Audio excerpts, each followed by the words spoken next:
little bit of rain. You can see most of it is up there. See, a little bit of rain. It's mostly misty out. Karl and I have been slowly working at the tree pile. There's only one really big branch left there.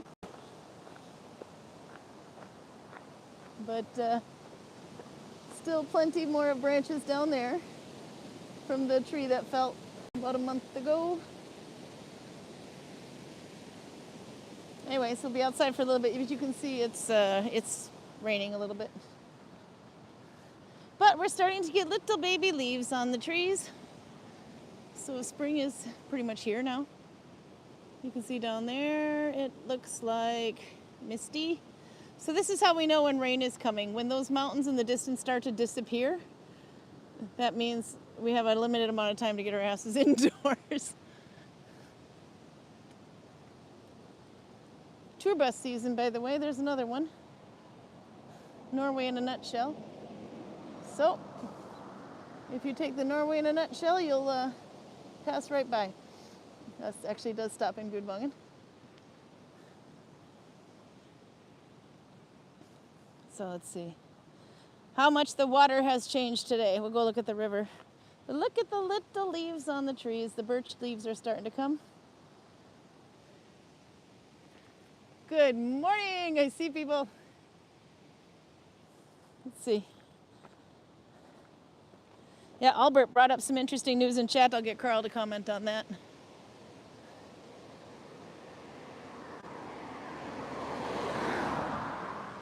There we go. You can see right down in the village, it's a little misty there too. Oh, some big, I don't know if you can see them. Those are very birds. Those are not seagulls. Kind of disappearing there. There are two eagles that like to fly through the valley in the morning, and those things are pretty big to be looking that size in front of the mountains like that. I don't know if those are the eagles, though. Emu egg, what is the taste? Oh, I'm curious about that one. Oh, PJ's been eating emu egg today. I wouldn't be is that like an ostrich egg? Or I haven't thought I've tasted either one of them. But that could be good. And Torben, yeah, I kind of agree with you. How many did you eat? I want to know.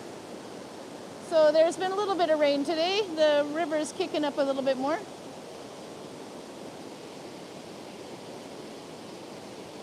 Hello, hello. Sorry for the late add-on. We have students staying in the village today. So I had to get them situated first, which had us running a bit late,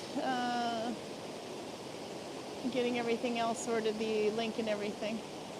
And then I had to go and study which color of the month have I not done yet. White, so Outer will be happy. White or off-white is the color of the month. Let's see. Okay, I'm going to catch up on chat. There is a stitch of the month too, which I want to call it the bee stitch, but I'm not going to because, oh, there's some more you can see up there too. All the birds are flying the other way. There's another one over there, but I don't know if I can catch them there. But they're traveling in pairs, and those are not the same two birds we just saw, I swear to God. But you can see how big they are against the mountains. And I'm like zoomed way in. See, I knew Outer was going to be happy. There we go. Okay. But look how nice and light green everything is. It's so pretty. Yeah, so I went back and checked. In January, we did teal or blue-green combination.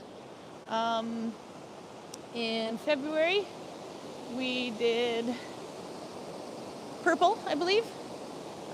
In March, we did creative shades of brown, I believe was the final come across.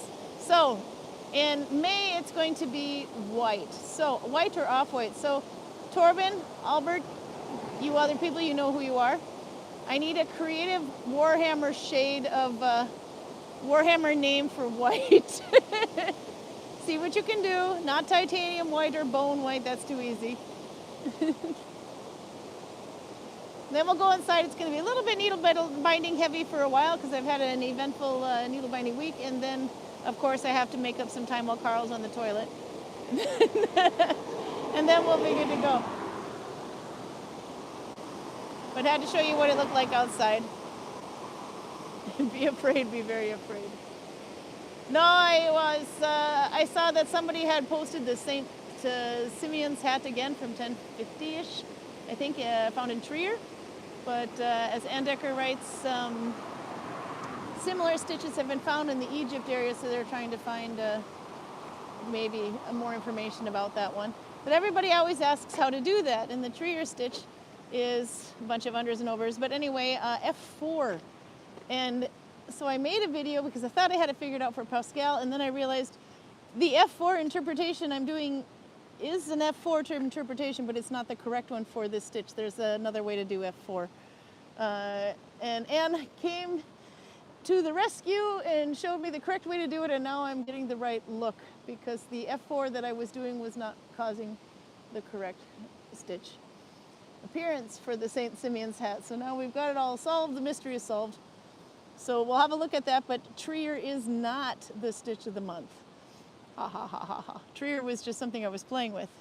The stitch of the month will be hopefully it's the B stitch, but just in case I have it wrong, I'm going to call it Russian stitch 2+1+1 with an F1B1 connection.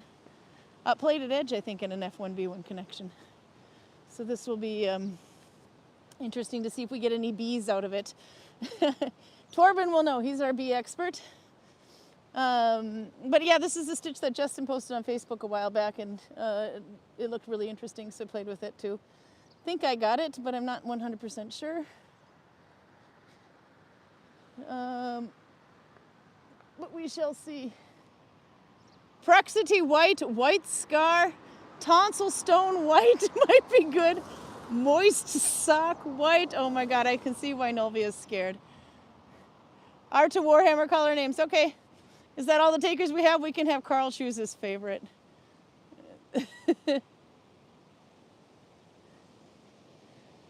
Asmon's here. Hey, Asmon. I swear to God, I got to get you an email soon. I will, I promise. No, I have to because it takes a while to deliver. We've got stuff for him that we need him to make and things. So, but I think I have. We're shorthanded. But the summer help has started to show. We have 2 new employees that started yesterday. As soon as we get another shop employee, I'll be a little bit more freed up. Twirl, my boss, is back for 2 days now. She was on a world cruise. She's looking browner than ever. She tans like nobody else's business. I don't know how she tans like that. I just get red. Whoop, there we go. Look how happy he is. Yeah, I've got so many emails I need to answer, including some from Osman. No, but I haven't forgotten about you. Guilty complex and all. I should be. Oh, there's another one. Okay, and Korax white. That sounds like an interesting one too. Okay. Not happy anymore, says Audra. She's not happy with the the white Warhammer versions of white we're thinking of. All shades of white will do. But for some reason, Warhammer 40K has some of the most interesting paint colors, the names that they use for their paint colors.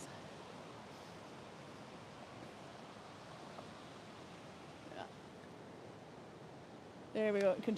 Sorry, I bumped my cord. I don't know, now you can't even see it. I bumped my cord and it sent the cord. I bumped my cord and it sent the camera jiggling. Look, it's already time to mow the lawn. Look up. Whoop. Oh my God, I forgot I had vertigo. I should not have bent down. I almost fell over, sorry. Yeah. No, I still have the vertigo thing, but good news is I have a doctor's appointment on Thursday. So we'll figure out what's causing it. There's something, oops, turning the wrong way. There's some sort of a inner ear thing that we think it has something to do with, but right now I'm just self-diagnosed. So, and an emergency ER doctor on the phone a couple of weeks ago. So we think that's what it is, but every once in a while I get vertigo. It's like you drink too much alcohol and you started spinning, and I'm thinking if I'm going to spin like this, I'm going to want to have the alcohol first. But nope, could be rabies. You know what? You're probably right. I think so. No. I have no problem working, though, we found out, as long as I don't scroll too much on the screen or get up and run around too quickly. Then I'm okay. Until then, it's kind of, I think Karl thinks it's fun to sit there and watch me fall over. Just have to kick the cats out of the way. And then we can sit down and play with some needle binding stitches while he's busy. Okay. My gimbal's getting a little slow. I can turn off the microphones now that we're indoors because actually they're both still lit, which is good because I noticed that one of them has a tendency to turn off even though they're full batteries. So I also picked up an Audra treasure to go with the color white chocolate, or at least an energy bar, but this one looked like it would probably have this is the hematogen. We're going to try this one. And it looks like there's a berry on it. This is backwards. And white yarn don't mix, I just want to say. So I have actually been doing, I didn't even bother, I've been doing lazy joints, so I'll show that a little bit today too if I get to the end of my rope here. But anyway, okay. So let me pull this a little closer. I'll take out the plug because I have to charge the phone. Hopefully you still have battery. Now, thumbs up if you can still hear me. This is the one with blood. We're going to have blood hematoma while playing with white yarn. Maybe the white colors that they came up with were correct. I'm pixelating occasionally. Yeah, that could be the rain. The slight rain anyway. When it's overcast sky, that might affect the link. But it's actually the beginning of a new month, so it should be okay. Let's see. Right. Okay, but you can still hear me, I take it? Yep, thumbs up, good. Okay, then we'll turn these off. One more here. Good microphones, by the way, these things. These Uterda wireless go-to. We'll give them a little bit of free advertising. We've had these microphones since our Hago days, so probably since around 2021. And they're still holding up pretty well. Anyway, at least that's what I'm going to say until I know why one of them turns off occasionally. Out of sync, though. Yeah. Oops. Hopefully it'll fix. Okay, this was the bar that we'll have later. This hematogen, the blood bar, according from Audra, the Lithuanian blood bar. So this will be good. But it says vitamin C. I recognize that. But I'll save this one for Karl. We're going to have it together. And hopefully not soil the white yarn with it. Actually, this is off-white. Maybe it's the moist white that... Rurda's a good brand. Oh, actually, and I keep saying it wrong. He said should last a while. Yeah, they have. This is another thing, too. We have to just joke about this. There's videos about this. Okay, so if it's Danish, you would say... I don't know how to do that very well. In Norwegian, you would say rurda, because that zero with a line through it is an and I'm not even saying that correctly. But anyway, but no, apparently they're called road, and they're just trying to be cool by using a letter that belongs to Norwegian and Danish. So it's not rurda, it's road. Why? Anyway, calling them. I keep calling them rurda. Okay, so we're going to take a little walk down my, the St. Simeon's hat. I'll show you that first. And then you'll see where the problem comes into play here. St. Simeon's hat. Actually, if you go to nalbound.com, then you will find Ann Decker's page, and she's got a whole thing about this, about the St. Simeon's hat. There we go. Actually, the first hit you see, So there we go, is actually nalbound.com when you look up the St. Simeon's hat. So if I look on there, she's got wonderful pictures a friend of hers brought. And if you haven't checked out Ann Decker's page, you absolutely should. But here she's got a whole section about the St. Simeon's hat. And this is what the stitch is supposed to look like. Now, if it was a 0, yeah, it could be a digital 0, but I don't know what they're doing. But anyway, this one is also lined, and it's got some tablet weaving, I believe, at the band of it. But a lot of people want to try to repeat this one because, let's see. In 1026 CE is when Saint Simeon went to France, and you can read more about that. He made one last pilgrimage to Jerusalem, leaving in 1028. But upon his return in 1030, he was enclosed to Porto Negro. This is going back and forth. Anyway, where his death was at 1035. So anyway, this is why, but they want this, a lot of people want this one to be a Viking Age hat. It is technically a Viking Age hat. It's just not in Scandinavia, but Trier is where it was found. It's located in southwestern Germany near the border with Luxembourg and France. And the hat is sometimes, here she addresses it, the hat is sometimes used as evidence of Viking or Nalbinding, but given St. Simeon's life history and the fact that Nalbinding of similar structure has been found in Greece and several objects in Egypt, that is likely provenance of St. Simeon was in France or Germany for only 2 years of his life before he was enclosed shortly after returning from a pilgrimage to Jerusalem. But anyway, you can see in her pictures there, this is what the stitch is supposed to look like. Mine is stretching around a bottle right now. This is what I got. Do you see that my interpretation may or may not be correct?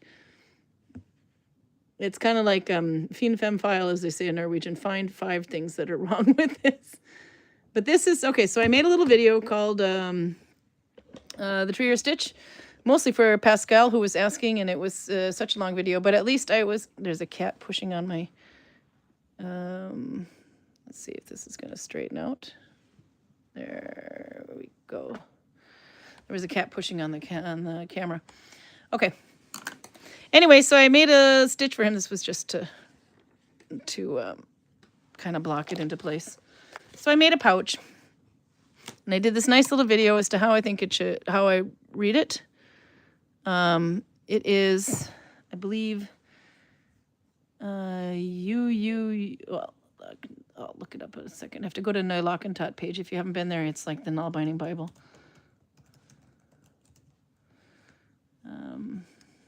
Let's see. Nalbinding Trier. T-R-I-E-R. Okay, so it goes under, under, under, turn, over, over, over, under, F4. And it's the F4 thing that is. So this was interesting too. It also said the stitch is similar as, she writes it, the stitch is similar to Salt Doll Stitch and the VOD stitch, the VOD, V-A-D. That one we did not too long ago because the stitch is done exactly the same way. But the connection stitch is different in F4, 1 new and 3 old loops. So as I'm showing the VOD stitch here, it does have a really cool texture though. So, but this is not the Trier stitch because my interpretation of F4 is not correct. Although it is F4, it's just not the F4 that was used in this one. Because F4 means 1 new and 3 old loops, but I was taking them in the wrong way. So we're going to get geeky with it, but this is a tricky stitch, so. And I wasn't too comfortable with it at the time, so maybe we make this a stitch of the month in the future, the correct way. Okay, so this one has the 3 newest loops from the end on your thumb here, or you could leave it off your thumb however you want to. And then you take 1 new one and 3 old ones. So this is how I was reading it. 1 new, 3 old. 1, 2, or no, 1, 2, and then these 2 here, 3 and 4 is how I was taking it. It's a little hard to reach right now. So 4. And then those 3, you can either go forward or you can look at it this way if you want to do it flat. Your 3 newest loops, 1, 2, 3. Maybe I have to hold that closer. And then you come up between. So there you've got 1 new and 3 old stitches on your needle. And they're going 3 in here, 1, 2, 3 loops in. And then it has to be plaited edge so the needle goes over the running yarn. Just have to plug in my phone. I see it's running low on battery. Okay, now it says let's see. Now it's resumed. I see it on my screen. Yay! Okay, I'm not sure what happened there, but it blinked. But closing the window and reopening it helped. So good. Okay. Nope, it was everybody. I could see it buffering on mine too. But see, there you go. There, I can see it on here that it was buffering. So then I just started writing. As soon as I realized I might have lost you, but okay. So I can show that one more time, but it's the last 3 loops here. 1, 2, 3. You cannot lose the order. If you remember, this is just like the VOD stitch. But you can have these 3 loops on your thumb and this one forward. But you pick up 1 new one, and then I crossed over and picked up 3 old ones. This is an F4, but this was not the tree or F4. So this is where I figured I was going wrong. So sometimes we get happy mistakes. Anyway, so 1, 2, 3, 4, 1 new one, 3 old one, and then I went under those, which is behind 1, 2, 3. I lost one here. Did I? No, I didn't. 1, 2, 3. It's not the best color yarn to show, and then plaited edge. So needle goes over the yarn, and that's how I was making this stitch. So this is not the correct tree or stitch, but it is the right link. It will actually tighten up as you keep going anyway. But you can see it was very holy looking. It doesn't look like the tree or stitch was supposed to do, so I don't know. The wrong side, slightly better, but not really. No cigar. But I actually really like the stitch though, so this is a very happy accident. And I just ended up turning it. I cinched the bottom together. This was originally a tube, but it was so tall, this stitch, that I ended up just running the start yarn through the bottom and made a pouch. So now it's a dice bag. Anyway, so that was quickly about how that one was made. But and then I tried it with a fatter yarn, thinking that would fix it. But this has got a 2-ply. And this is how that turned out. So nope, we do not have a winner. This is not what Trier is supposed to look like. Reverse side, a little bit better, but nope. So okay, ditching that one. Then I tried something that I thought, okay, what if I do, actually I can, this one. This one looks more correct, but this means I have now changed the code. So the code, which was under, slash, over, and then under again. You don't necessarily have to understand that. But the last one is going under, but if I changed it and went over, which is basically not a plaited edge, then I would get something that looked a little bit more similar, but now it's really loose.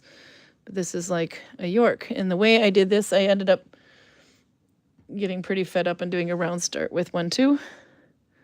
This one, I would still pick, because I didn't do a plaited edge, this is now running the same direction. All the stitches are going this way instead of that way at the top. So that was easier to do in F4. 1, 2, 3, 4. 1 new and 4 or 3 old ones. And then I could still go under these 3 here.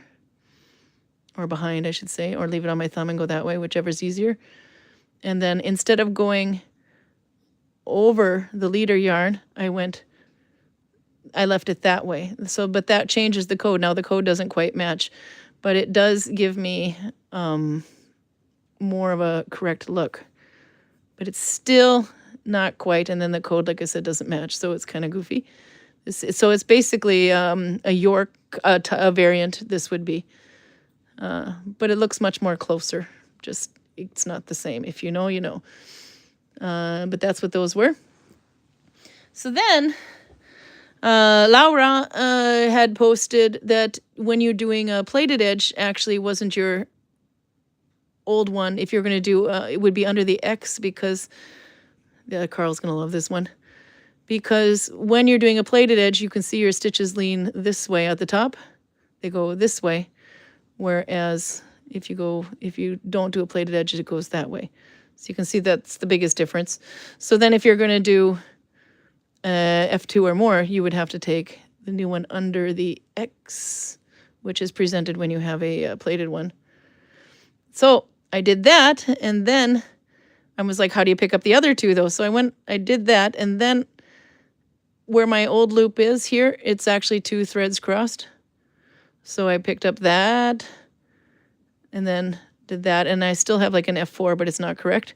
And then I did the stitch normal under these 3 with the plaited edge like that, and got this result.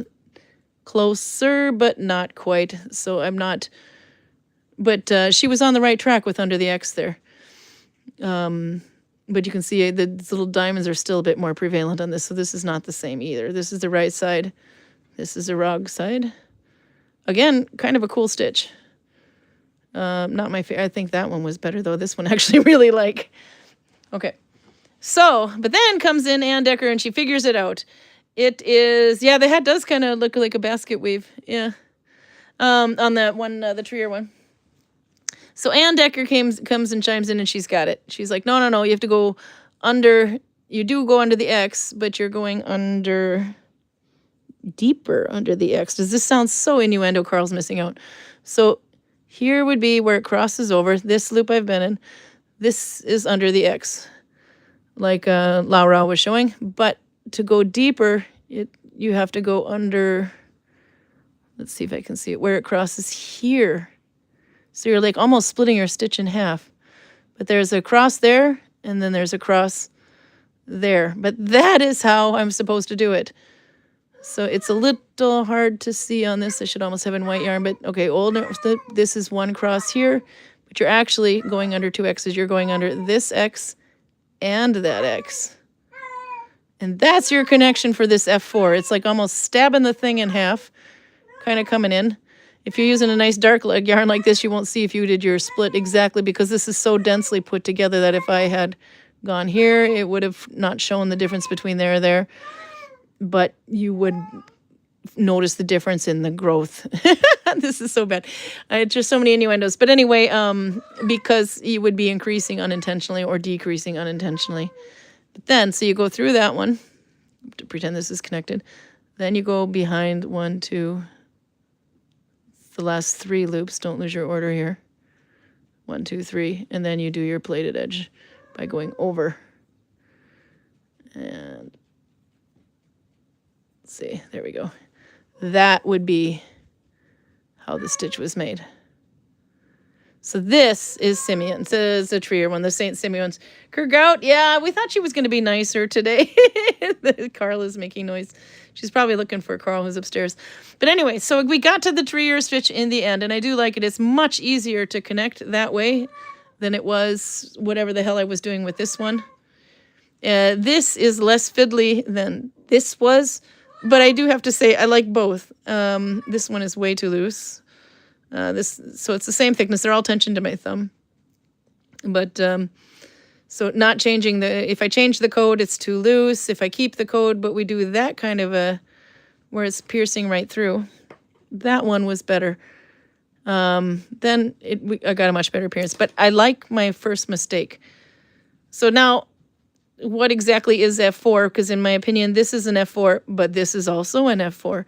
It's just the way it crosses. So when you're going underneath here, by the way, underneath 2 X's, it's actually really hard to see. But loop 1, loop 2, loop 3, loop 4, you are actually going under 4 loops. 1 new and 3 old, which is the same thing you're doing here, but just a different way of doing it and a completely different result. But this was a fun experiment and a fun fail. So if you see the video I made on a Trier stitch, ignore it's the connection that's wrong. But luckily, fortunately, I put on there, this is my interpretation of it, but I'm not sure if I'm doing it right. And I definitely was not doing it right. But I have a really cool stitch. So I can see, I was wondering if maybe Anne wants to make a video for this connection. She should take the credit for that because she saved the day. I did not get there on my own. Okay. Anyhow, let's check out chat here a little bit. Make sure my phone is charging, by the way. I think so. Yeah. Okay. Let's see. Albert is here, of course. Audra PJ's here. She may have to shoot off in a while that this, as this isn't scheduled for, to start for another hour and 25 minutes. Did I start it late? I might have hit 7. I meant to hit 7 o'clock. Let's see. Torben says, oh yeah, Torben's got some stuff to share. He says, hello everybody, hope all is well. I just returned from the Great Chicken Run, and I got some pictures there, but I'll wait till Karl is here to show it. He said, did they try to escape in a mechanical chicken? If you've seen the movie Chicken Run, you know. He says, not yet, haha, but the dog is hysterical. 27 new members to the family and was not in her plans. Don't let the dog bite him, though. 26 hens and 1 rooster. Do you know this, though? Because a lot of the times we didn't know if it was going to be a boy or a girl chicken until actually it reached a certain age.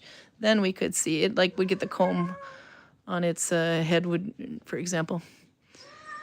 Torben says the chicken hut has room for only 30, so we have 3 slots available for strategic breeding purposes. Prude is here, scorcher of a day there. They had 28 degrees. We had some really hot days yesterday. I think we actually hit 20 degrees, which is amazing for this time of year. Yeah, Albert brings up a hoard that was found. I will bring that one up with Karl too, because he read about it more than I did. Yeah, PJ had an inkling that I'd be starting later today. Yes, I did. I had a group come. I have some students that I was expecting to show up, but they showed up at about 5:30, so that left me very little time to get ready for YouTube. If I was smart, I would have foreseen this and started earlier on my link. But no. That would require me to be to be smart. Amro's here from Belgium. Sunny, warm, and fun for them too. Robert's here in Glasgow. Warm and muggy in Glasgow today in Scotland.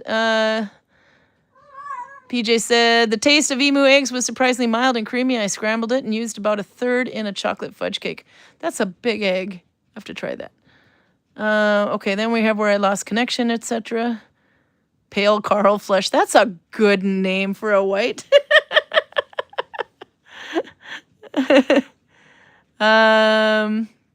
Torben said just add dry brush to pale Karl flesh. Nolvia's here. Roger's here. Nolvia sends a picture of a corn on the cob. I'm kind of curious about that emoji. Hema, what now? Does the chocolate contain blood? And then, yeah, this one here. This is what we're going to have. We're just reading it as hematoma. But yes, it does. I think Aldra writes it in there. Rauda, Nynorsk edition. Yeah, if you speak Nynorsk, I guess you'd say Rauda. And yeah, I agree with Albert. That's what they get for using the But yeah, I was thinking in the beginning too that maybe that was a 0, because if you write numbers like an accountant in the United States, the way you're taught to, you make a 0 that looks like that. Okay, then we got back a little bit here. Let's see, catching up just a hair more, and then we'll go into the stitch of the month. Albert says, oh, Maggie's here, by the way. Yay. And yeah, we said Osman was here too. Albert says, I also have offered the new 11th edition boxes that is coming soon. So the Orc box and the Uli Bale a.k.a. Commissar Yarik. You're making this difficult on purpose. The new book is coming. Okay.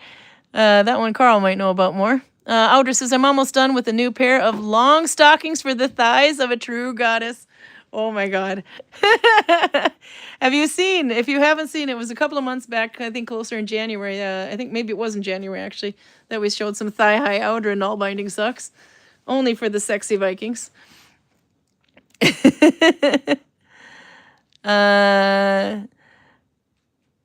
Oh, I asked Torben, how did he know if it was a boy chicken or a girl chicken? He said, the lady said so she has the ability to lift the chicken's skirt. More about the hoard. Emo eggs are pretty the same color as blue yarn, says Nolvia. I didn't know that. Torben's wondering whose blood is in this. The blood of Lithuanians, I'm sure. Okay, anyhow, but let's get on to the stitch of the month. This is going to be a harder stitch because Red Eastby said he needed a challenge. So Sorry. Okay, so this one I'm using this thicker yarn with a ply. Be careful with a plied yarn like this because sometimes one half of it can look like a loop when this is a whole loop basically. Oh, the emu egg was dark green. I don't even know if we can get emu eggs in Norway. They probably like hatched by the time they got here. Let's see there. Okay, this is going to be a while before I get to the end of this yarn, I see, so. But I can always cut it and show you my lazy join later. Okay, hopefully I don't hit the cord. Okay, so this one is, if I have to write it my way, I would say Russian stitch 2 + 1 + 1 with a plated edge, and then he's doing an F1B1 connection. So first off, the F1B1 connection is probably easier to show what this is on. This is your old loop. This is your new loop. You take the new loop from the front and then old one from behind. So that's an F1B1. It's almost like under an X2, but this would be under the X. So F1, B1, front one, back one. That's the connection we're using here. When I was trying to increase, though, I just had to do one in the same loop like that because it was too tricky to go back. So it doesn't quite look like bees on mine yet, but that's probably because of the increases. But I think here it starts to look like a bee stitch. But we'll see. It does have a really, really pretty edge on there, though, the braiding. So if I'm doing his stitch wrong, at least it's a cool looking stitch. Okay, so 2 + 1 + 1 is 4, so we have to have 4 loops if you're starting.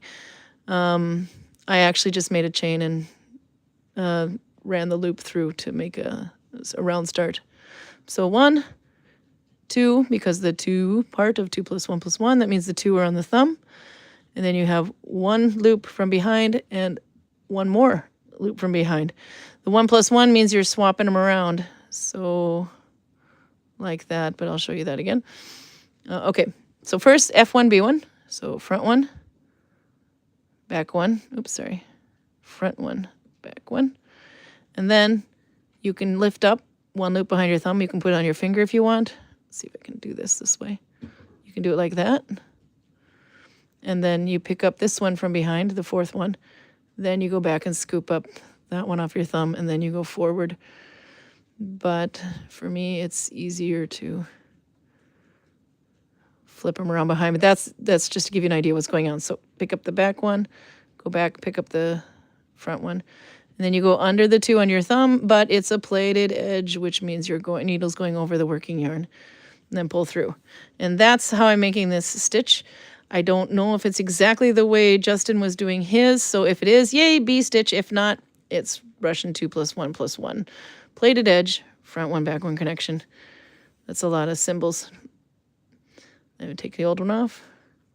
I have to increase quite frequently on this sucker to make it lay flat. I think, so if I was going to increase one, I would just do that. Just take 1 old one because it's too hard to do the F1B1. So that, and then lift the 2nd one back, pick up the 3rd one back, pick up the 4th, go back and scoop up the 3rd, and then under the 1st and 2nd loop over the leader yarn. And I've got yarn barf going on here because I took way too much yarn. Oops, sorry. And I took 1 loop off already because, okay, so front one, back one, F1B1. Pick up this is 1, 2, 3rd loop, put it behind, pick up the 4th loop from behind, go back and pick up the 3rd loop, and then go under the 2 on your thumb and over the leader yarn. And that's what this stitch is. But it didn't have a name at all. There was one that was kind of close to it. I forgot what it was called. Russian 2 + 1 + 1. There was one that was similar to it. That one actually has a name. I should look that one up real quick. But it didn't have a plated edge, so it's not, and it has a regular connection. Let's see. I'll look it up real quick. Make sure we're still charging. There's Radisby, just in time for the complex stitch. You missed my Trier fuck up. My St. Simeon sat stitch fuck up. But I put updates all over the place that day. Anne-Marie saved the day. It was my F4 connection was wrong. Noi lock and tot, and we want RS 2 plus 1 plus 1.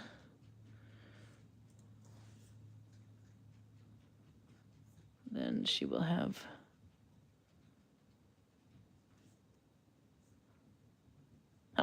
okay, we'll just go to her main page. It's a little easier. Noi lock and tot Russian stitches. Okay, then I'll show you here what I'm doing. So stitch samples, if you go into Noi lock and tot, that's how you would spell it. Neulakintaat, which basically means Nalbinding and finish, or related. Anyway, but when I click on that, I get to her page. If you haven't remembered the English part, just click on the English flag. And you go down to Russian stitches. These ones are always where you're flipping the back 2 loops or so. And then here you can see there is one that's Russian stitch 2 plus 1 plus 1. And there's the code for it. But this one is made, there, it's right here. This one is made with F1 or F2, and it's called Sonkarjärvi. I have no idea if I'm saying that right. But we're going to call it Sonkarjärvi and try to sound really pissed off like, like Finnish. That's what that stitch would be. But because we're going over the leader yarn, it is not the same stitch anymore because it changes. That last letter gets changed to a U instead of an O. So it's very similar to this stitch, except for the fact that you have a plated edge and you're doing a different join. And then she actually has a video for this one too. You can click on the link there and it'll take you to her web, to YouTube. Okay, anyhow, one more time, and then I see Karl came in through the door. Do you have your beer, Karl? I can go and get the duel pretty quick. Yep, go get your beer because we're going to have blood. Blood? Yep. We're going for blood. Let's see, why is this not turning? There it goes. Okay, so there we go again. Keep your loop order correct. If you need to look at the bottom, you can. So 1, 2, 3, and then there's the 4th one, but also from the back, 1, 2, 3, 4. Again, this is why the plied yarn, you have to be careful because ply can look like 2 loops, but this is 1. Oops, sorry, I'm doing it off the screen. This is 1 loop, but it can easily look like 2 loops if I split it on accident. So yes, top 4, 2 go on my thumb, 1, leader yarn, 2. The leader yarn is sitting on top like that because it's a plated edge.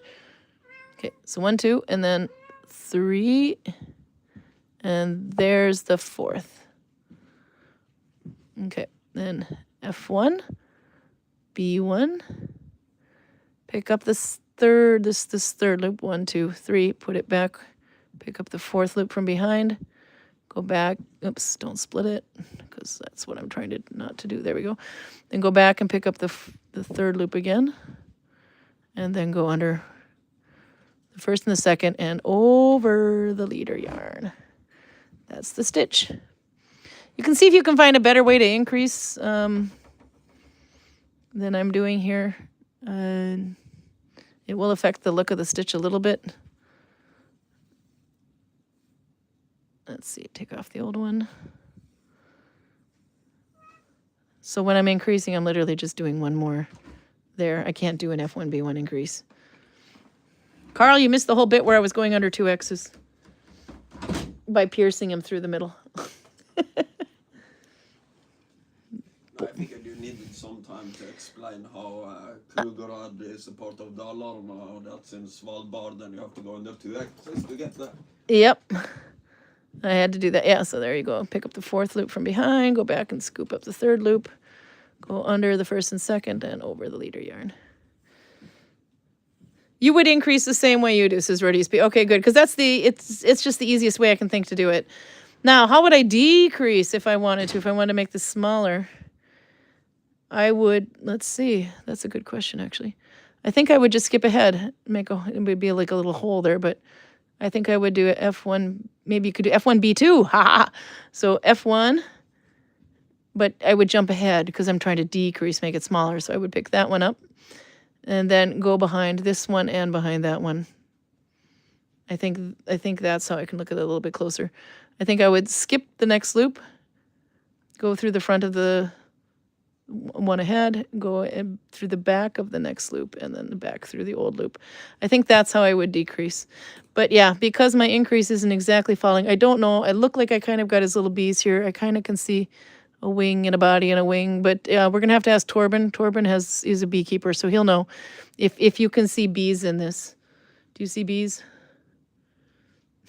See, I have to open up the right page and I can see chat. But yeah, that's anyway, that's my interpretation of it. So only Justin can tell me if I'm doing this right or not. But he was kind of messing around with loops, and he came up with something he thought looked like a little bit like bees, so he called it a bee stitch. This is the way I'm interpreting how he does it, but I don't know if I'm actually doing it the same way. He has something called HXL, which I have no idea what the heck that means. I think that's what he calls HXL. I call F1B1. But as long as it works for him, and you can make your own notes to work for yourself as long as he knows what he's doing so he can make it again. Then that works great. But he does try to explain it in great detail in an old Facebook post on Nalbinding. Just look up bee stitch, and then you'll see a post by JD. That's Justin. So there you go. So we'll see how this goes. Now, one more last update. How far did I get on last month's project? Not even close to finished. But it is bigger. It's this big now. So I need to make it about out to here. Then I can stop increasing so much. But it's getting there. This is the one that we were doing last week. The one Oslo, one Korgan, one Oslo, one Korgan. So, but it's looking quite nice. I will finish it. I will probably steam block it a little bit to get this to be a little less. It is a very relaxed fabric, though, that it makes. In contrast to this one, which makes a very stiff fabric.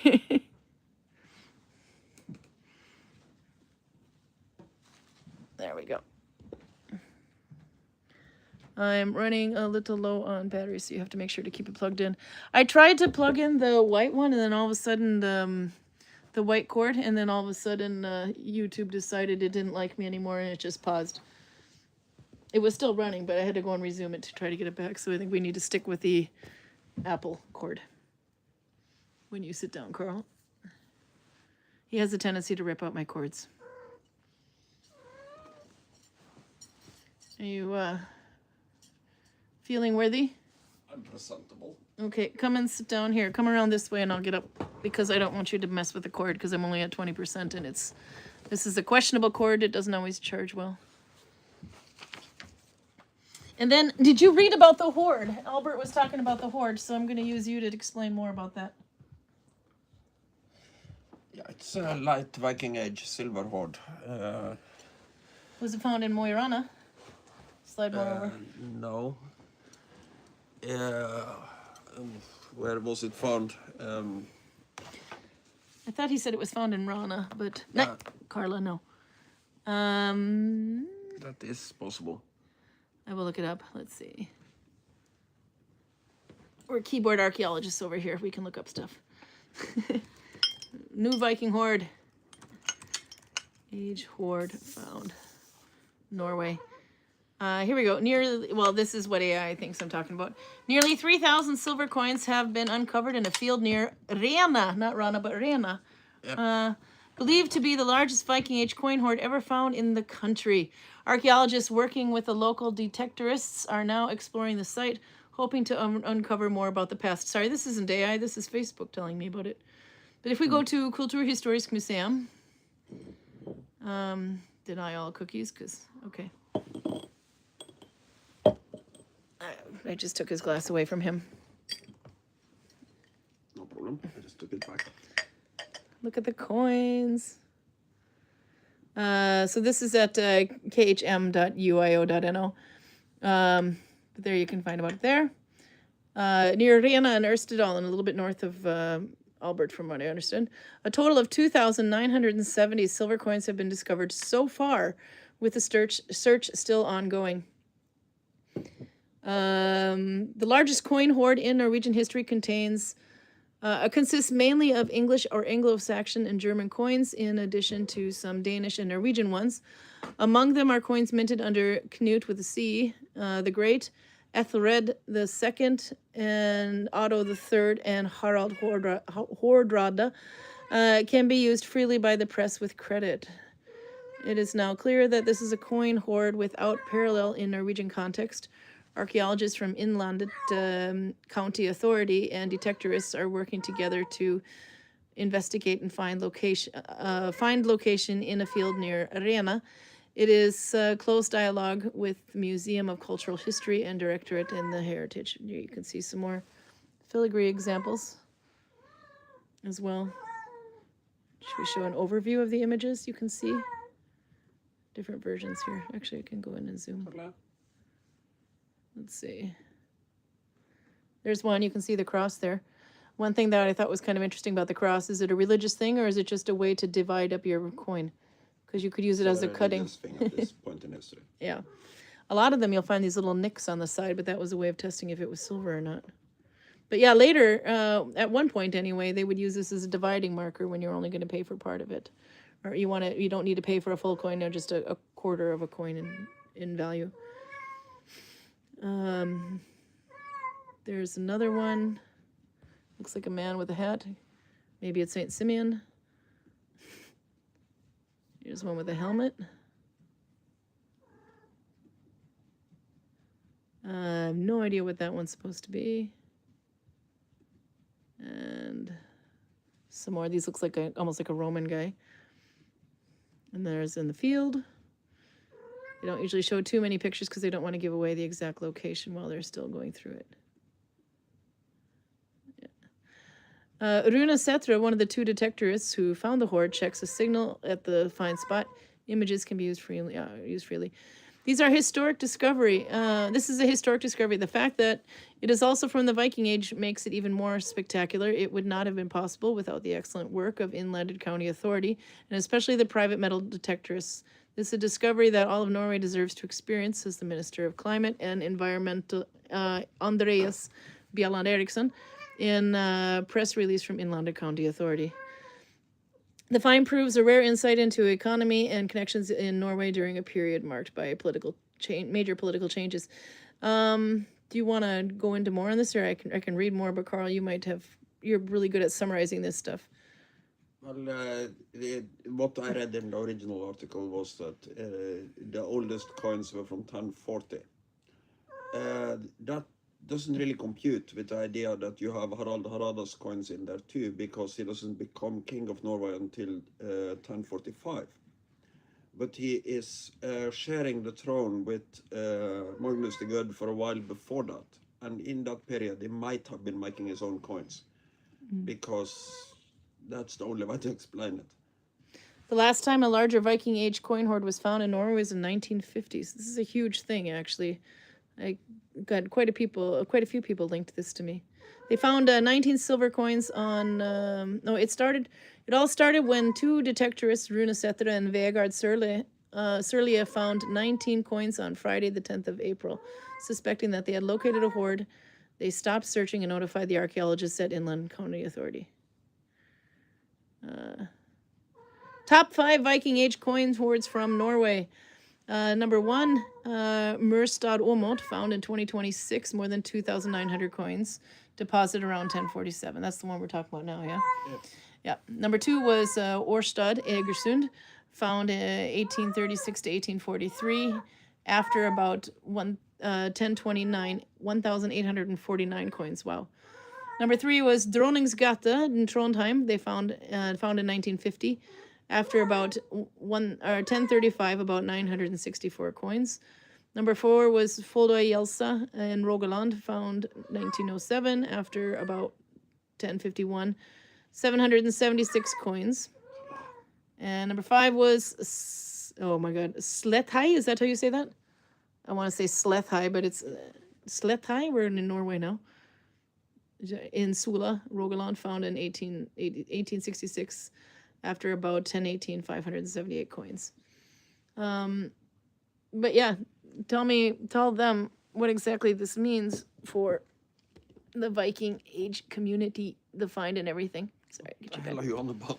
The horde. The horde is a big thing. Yeah, but what is the Viking Age community? What are you talking about here? Museums.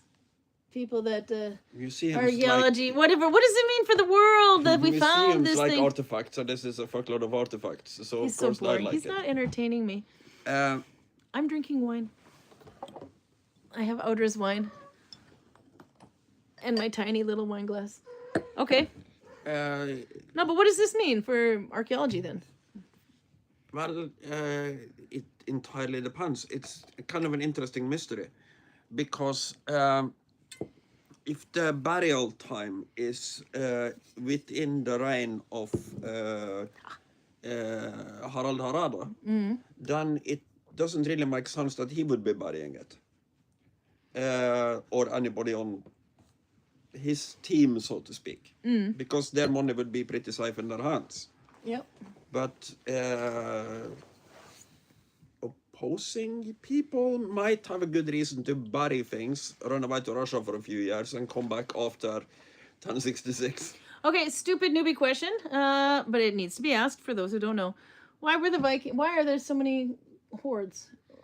Well, Where are they buried? This is something else, because the pre-Christian hordes, part of the reason they're doing it might be religious. It might be that Oh, Carla.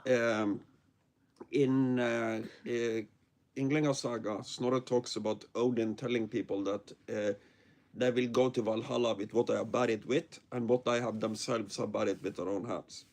But these guys are Christians, so this is an attempt of hiding wealth, so that you can come back and pick it up later.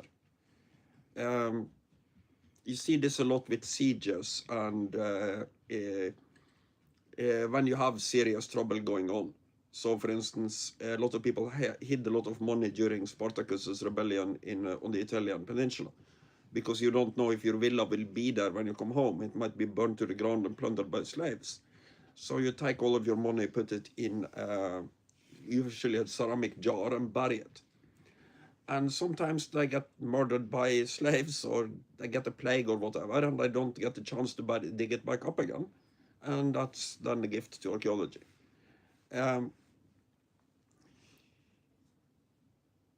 The reasoning for this isn't like with some of the other hordes, where it is, okay, I might come back and pick it up later, and if not, then I'll just spend it in Valhalla. Because these people don't think they are going to have their wealth with them when they go to the Christian afterlife.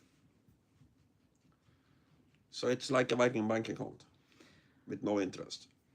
So finding this many coins in one place, was that just a bunch of people who thought, like-minded, that looks like a good spot, I think I'll just hide it there? Or No. is it somebody who had like a huge mass amount? No, if there was a bunch of people, they would have found it. Yeah. Because some of them would have survived to go and dig it Well, it back could up be again. at different heights, maybe. Yeah, and they just decided to bury it pretty much in the same place. Don't ruin my fantasy. It's a very few people, maybe just one or two people that buried this, most likely. Ooh, Anne's drink, Annetta's here, by the way. She says, twist my arm, don't you? I'll drink some wine with you. Skull! Karl's gone Belgian. He's still working on his Duvel stash backwards, but we showed it last week anyway, and the week before that, and probably before that. Yeah. Let's see. There's some more here. Let's see. Let's catch up a bit. But by the way, if you have any questions about the horde, there's your guide. Outer says, oh, I by accident made a little bowl of mango peel. That sounds like a very bad accident. I didn't catch your mango trap when you were here in the village, Audra. But I was burping mangoes for a day afterwards. Audra found him a mango beer because she thought that Karl was going to be like... So basically, she didn't buy it for him. She bought it for me because I absolutely love it when he does... They get all happy, and so Audra likes to make me happy. But so she found a mango trap for Karl, and it didn't work.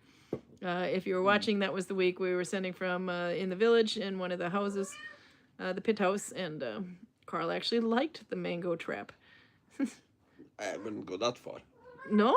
It still tasted like flowers and grass, like a typical IPA. Yeah. But you were burping the flowers and grass. Yeah, I didn't catch the mango until the day after.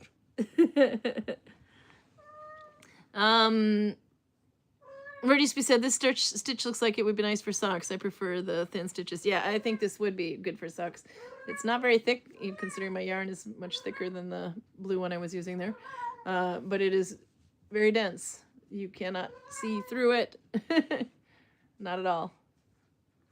But in doing a round start was a bit of a trick. I think I must have like 20 of them in the middle there before I cinched it up. And it almost looked like it was going to be really wavy, but then as I do my increases, it starts to do this a little bit, so I have to kind of keep an eye on it, and I'm still increasing quite frequently to get this sucker to stay flat. But it would be perfect for socks, especially for Verdiesby, who has the patience to do stitches that involve several loops. Let's see. And so that, yeah, then Annetta pops in. She says, "What's cooking?" Blood! We're going to have the hematoma bar, hematogen or whatever, this protein bar from that Outer brought with it. We showed a little while ago. She brought this with her, and we're just getting to it now. Are you ready? No, this is not compatible with beer. You don't want to have your blood with your beer? You want to finish your beer first, then? It tastes like chocolate, so no, it doesn't work with beer. Just keep an eye on that plug, though, because it's very sensitive on the thing, and suddenly we'll be done. I'm going to open it up. Let's see. I can get this open. I'm trying to be nice to the packaging. There's just no... Just rip the sucker. There we go. I'm going to have a blood one. It is something odd going on with the cat diplomacy these days. Check. Albert says something about check. I will get back to it. Oh, the hematoma bar. It's not a hematoma bar. It's hematogen, but I keep saying hematoma. Next says, I'm late. Lots going on today. I had to drop off an order of bottle stoppers at the pub in Midtown. I sent you a pic. Oh, we have to say a picture of that. She makes resin wine stoppers. But how is it doing? Are you able to produce without a pinky? Waiting for this message. This might take a while. Okay, I might not be able to see it just yet. Learn more. It's probably because our link is a little goofy today. Oh. And there goes the... can you hand me the white one? White cord. There, I think I got it. I forgot the to charge everything today, so the gimbal's not charged either. Let's see if we can get it in with a plug. You forget to charge everything almost every time you have YouTube. Well, no, I was going to charge while I was at work, but I had the students at the last minute that I forgot about.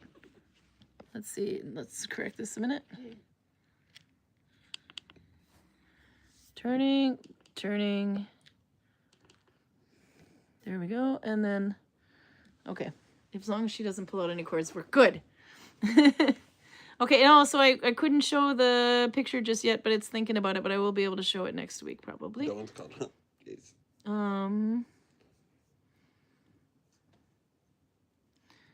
Nikki made a mochi doll, by the way, too. I gotta show that one before I forget. I wonder if that's gonna work now that that my internet is... For some reason, it just says waiting for this message from Annetta, so it's not Annetta's fault, it's my internet. Yeah, I can show you the mochi doll that Nikki made. This I thought was quite cute. No, I can't show it. It's a secret. Never mind. It's a secret. Not showing you. You can't... Nope. Nikki sent me a quick message. No.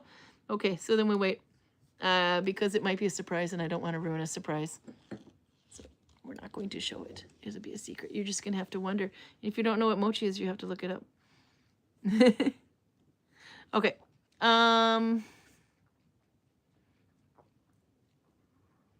Looks like a sand dollar. That must be... Oh, that's... Yeah, mine does. It actually does look like a sand dollar. We'll see how it will need some steam, though, to block it into place. Okay. Robert says, I raised my Pepsi with you, working later. So, skål for the Pepsi. What else did I kind of miss? Albert says, I follow one of the detectorists who were there and they found so much more since that article was made. Do you know what the number's at now? No. I'm kind of curious. They've now found over 3,000, he says. And Roberts was saying 29, I'm reading backwards, 2970, bloody the hell, that's huge. But now it's over 27, or over 3,000 ounces, Albert. Ethelred the Unready, says Torben. Yeah, that's one of the kings of England. Not the brightest bulb in that particular bin. He is the guy behind the so-called St. Brace's Day massacre. He was trying to get rid of all the Danes in England, so he tried to do what Philip the Beautiful did a lot more effectively against Knights Templars a few years later, quite a lot of years later. He is sending out secret orders on this date, we just killed them all. It doesn't really work, because they're so integrated into society by this point that people are intermarried into these families. They don't really want to execute all the Danes. But some places people get killed, and one of the people killed is the daughter of the sister of the Danish king, which basically leads to King Knut the Mighty's invasion of England and no more independent England for his lifetime. Okay, I see Nikki sending messages, but it doesn't. It's my Facebook isn't updating yet. The Facebook Messenger thing. There's something wrong with it updating it, but I can see it up on the screen. Oh wait, there you go. It just wants me to enter a pin to restore my chats. So maybe that will fix. Ah, it fixed. Can I show the hat, Nikki, by the way? February, the Unknown Stitch. Oh, this turned out really cool. I have to show this. Sorry, Karl, I'm interrupting you for a minute. Now that I got my thing fixed. Look at that. I love the colors. That was the stitch we didn't know the name for. It's just a code, but that looks so cool. And it's almost like what's the name of the hat with a really long the hood that has a really long a strutsette they call it, but which I don't know what that means in Norwegian or in English. Strutsette. It's a hood though, that one. Stork hood. Stork hood. Because the strutsette, which is a hood though, it has like a long piece like that. Medieval? Not stork, it's Strutsette. the bird that puts its head in the sand. Lyra pipe. Okay. Oh, the one that ostrich? No. Yeah. Ostrich? Yeah. That's what the Norwegians would call it anyway. But this is not a hood. This is a hat. But I've made one like this where but it's wider and it ends up being a scarf in the addition. But that's a long time ago and never in Nalbinding. I only knit it. I should try one. And then she had, that was the February on Unswitch. And then Annetta's photo, I should be able to see it now. Oh, look at these. There, we can show these. The wine stoppers. Aren't those pretty? Oops, that's her fingers, so she's still able to do this.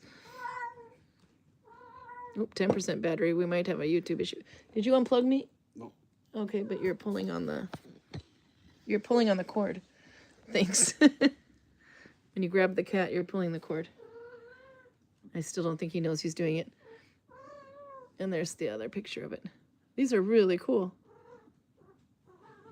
Okay, I'm going to flip this backwards and then adjust the cord again because... Can you grab your beer? Because we're going to run out of battery on the phone soon. When you grab the cat, you knocked it. It's something to do with that. It's a really dodgy cord.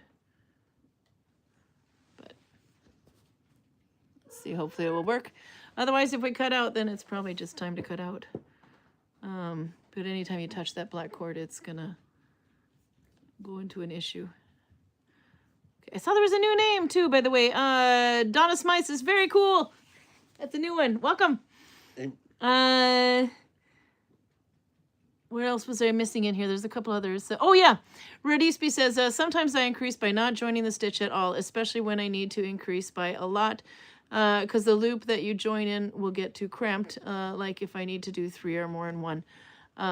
It's gonna float above the stitch instead of connecting, but it's just one stitch, so it doesn't matter. With one stitch and needle binding, yeah, I agree with you. If you were doing, that's exactly how you make like an eyelet in crochet. So instead of joining to the next row, another way of increasing is just making a chain or making one extra stitch without connecting it, and then connect as you normally would the next round. And with needle binding, it won't show too much because you have so many interlacing loops. But in crochet, you would have like a little hole. So if you were, you know, like on a shoe where your laces go through anyway, you could actually make one like that. But because it's there's no, you're making a chain, but you're not skipping any stitches below from the previous row, it'll almost bow outwards, which is a great way to make, it's another way to make an increase anyway. But that was a good thing to point out. I didn't think about that.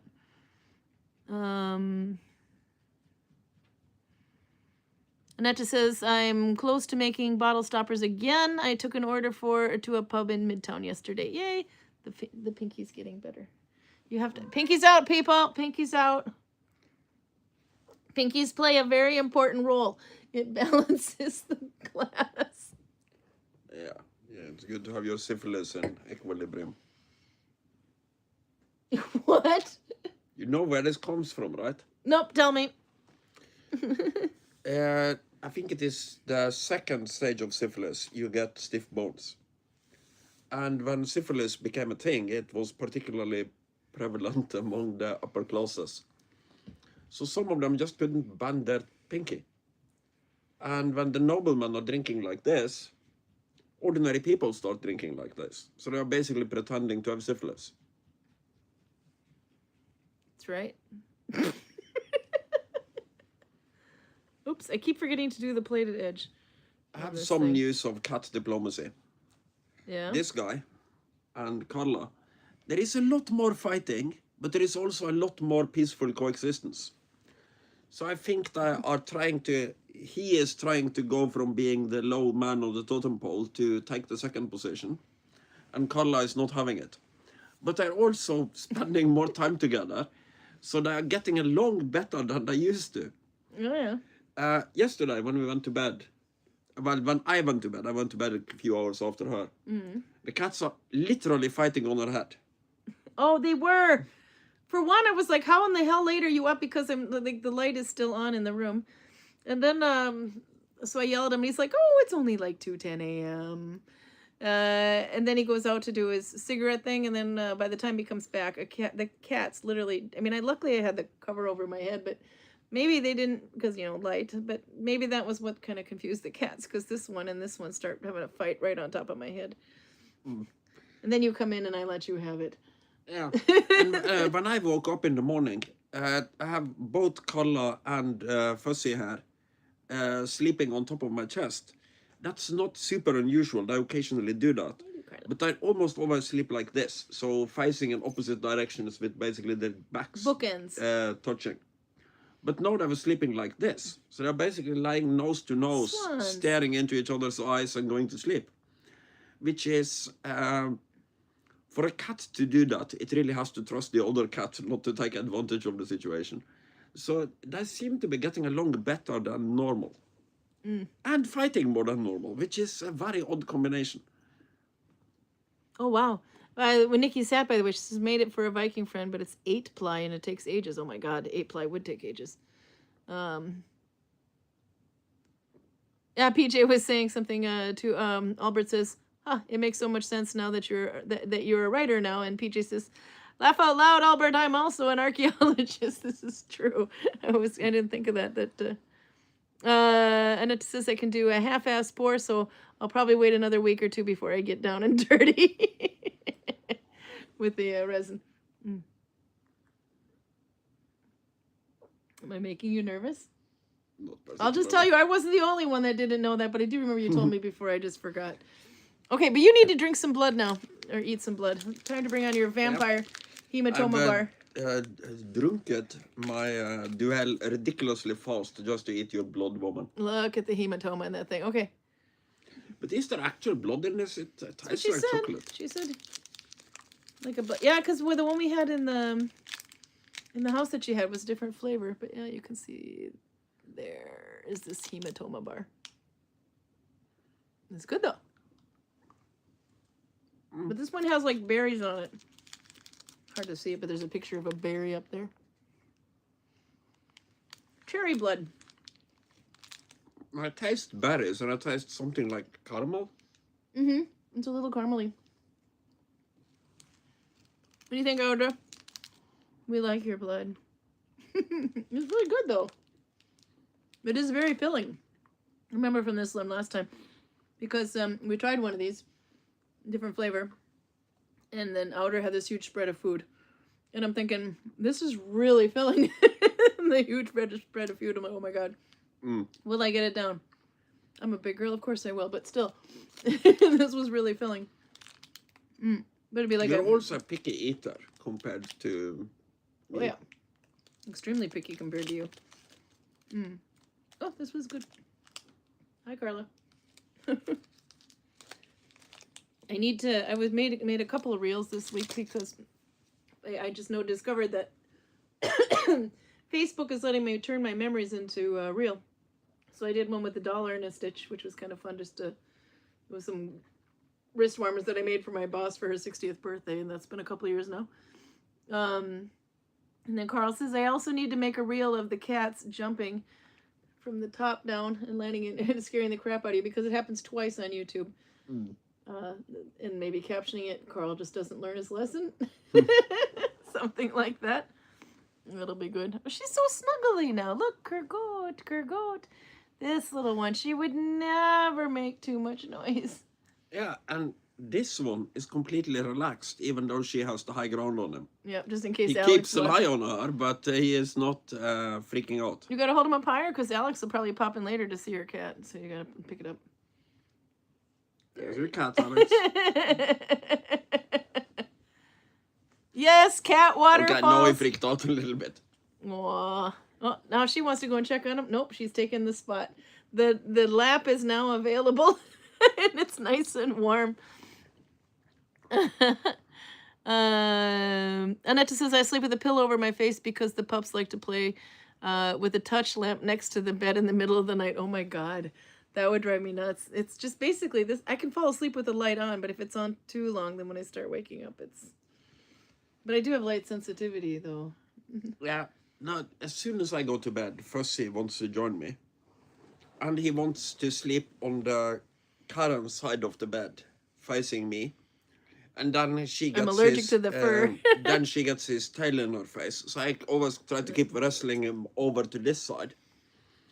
And he doesn't want that. So there is like a half an hour wrestling match every time I go to bed. And then he wants to lick my nose, and he claws my chest. So if he gets his claws into here, he will use them to pull himself up on my chest, which is annoying. And then when I finally manage to go to sleep, at some point in the night, this thing will be done running around on the floor screaming, and she wants to go to bed, and she wants to be under the covers.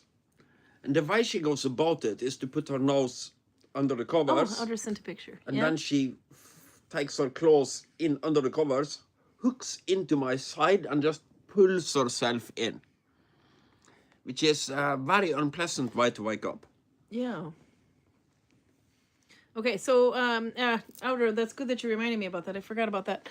Let's see, move some stuff here, and hopefully I don't knock the battery a bit loose. Audra wants to know... What's that, Karl?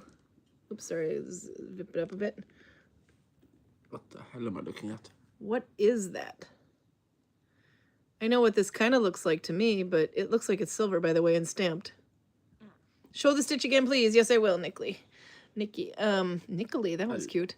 If you take your phone out of the way. So yeah, I'm going to put my phone in the way. I'm going to put it here. Check the battery cord one more time. Torben thinks it's a Viking air cleaner. You can see it broke in the middle there, but... I would say this is half of a so-called harp buckle. So, you see the hole at the end there. Let's see. Then we'll put it back on so you can see. There. Okay. Imagine a silver needle going through that hole and then joining up with the hook at the end of the other part. There. So it goes this way.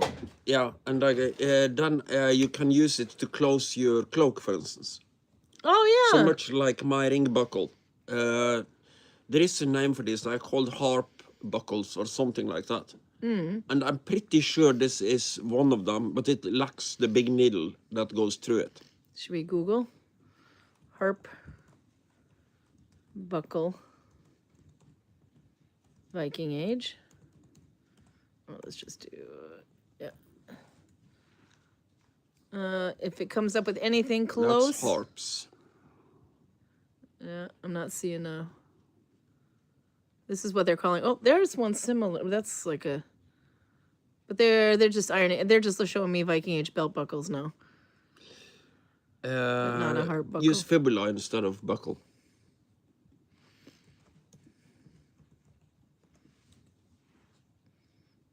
Closer.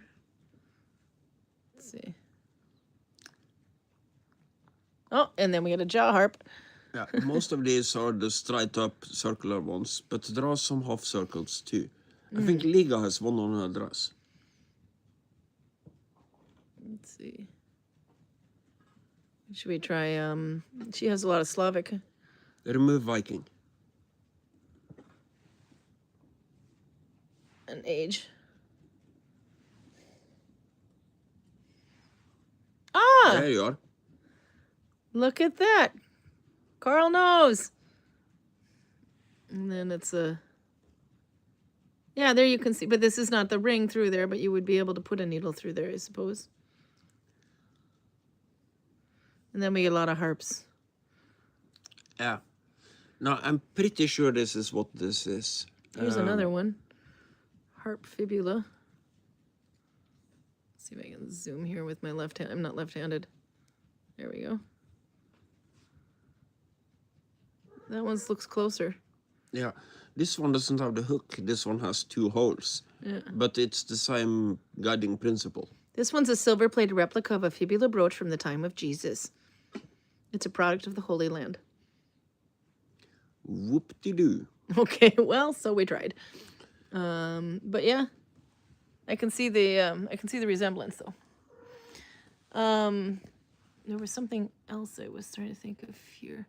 It's like an ancient safety pin. You know, they actually do have a Viking age one that looks like a safety pin. I don't carry it in the store. Be careful I'm using this one. This is a circular fibula. Yeah. This is called a sisal brooch because these things kind of look like the pod seeds on a sisal. Thistle. No, says Audra. Uh-oh, she's not having it. Yes, your thistle brooch. What were you? I might be wrong, but I'm pretty sure I'm right here. Audra says it's a kind of ring, but for what? How big is it? I don't know. No, but maybe Audra knows. Can you lift your coat up off the cord though, because this is really low on battery. What did I say, Karl? Are we back? We're back. What did I say? Don't touch the cord. It's a very sensitive cord. Charge things. Yeah, but it was in charging. Advance. But what? How many times do I have to tell you to quit touching the damn cord? At least the last thing I could say was, if it stops, we're fucked for a few minutes. Okay, now I gotta restart the chat on my computer so I can catch it. So I can catch up. Oh yeah, it doesn't think I'm online anymore. No, but I was warning you that this cable's not very good. So, but apparently your cable's not very good either. It looks like it's breaking. But that's because that was the first time I tried to. My cable should work, but if it doesn't, it didn't. Yeah. If your hoity-toity Apple phone needs an Apple product, it's not an Apple product. So. There we go. Let's see now. Live chat, getting it back up there.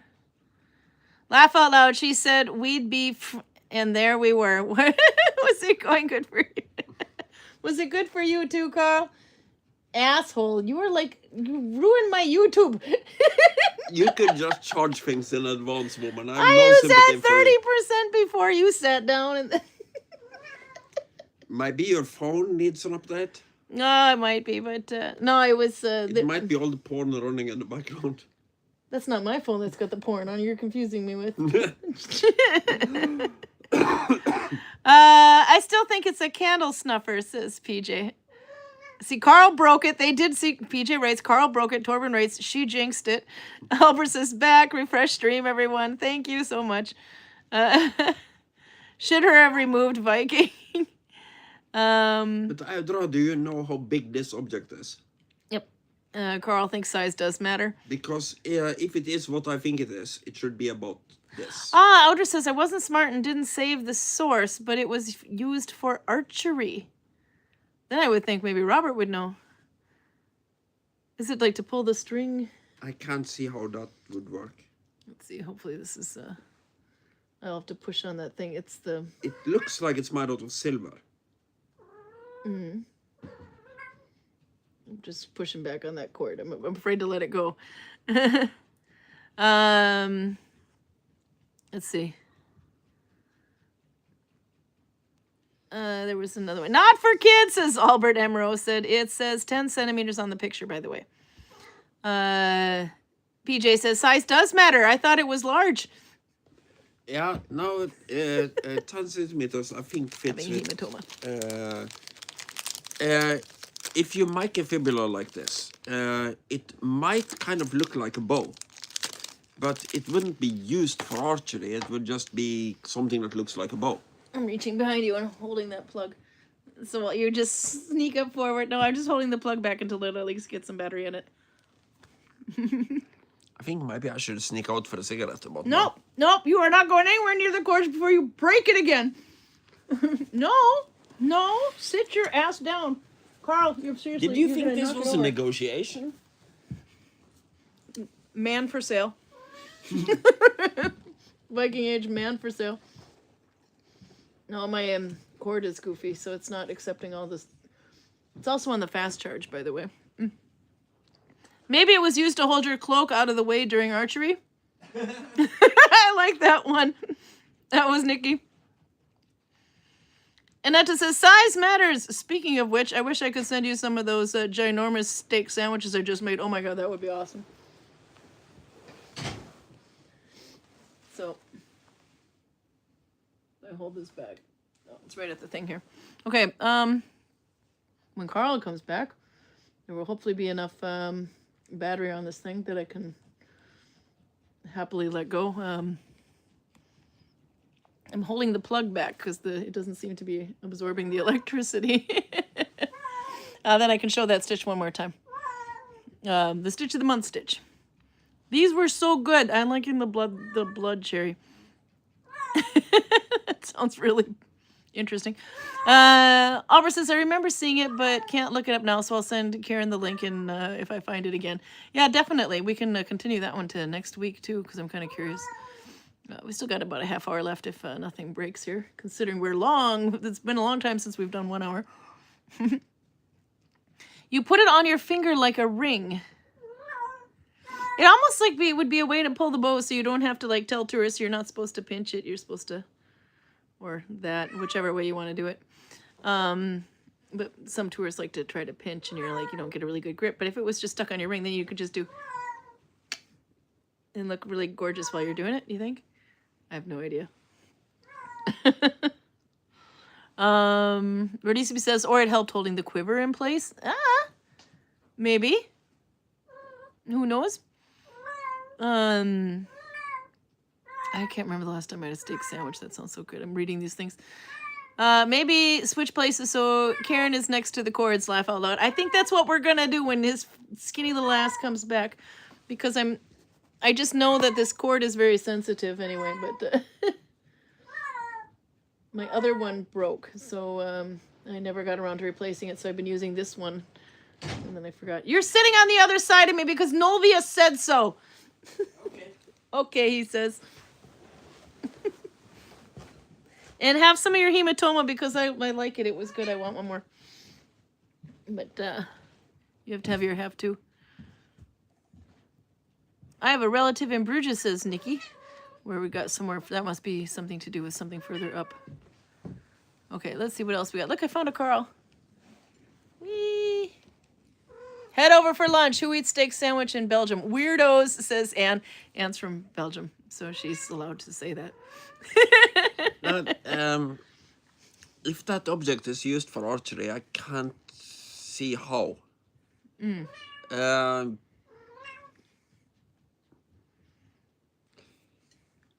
Can you show me the objects again? Yeah, but you didn't read the other. You didn't hear the other comments because you went outside. You flipping addict.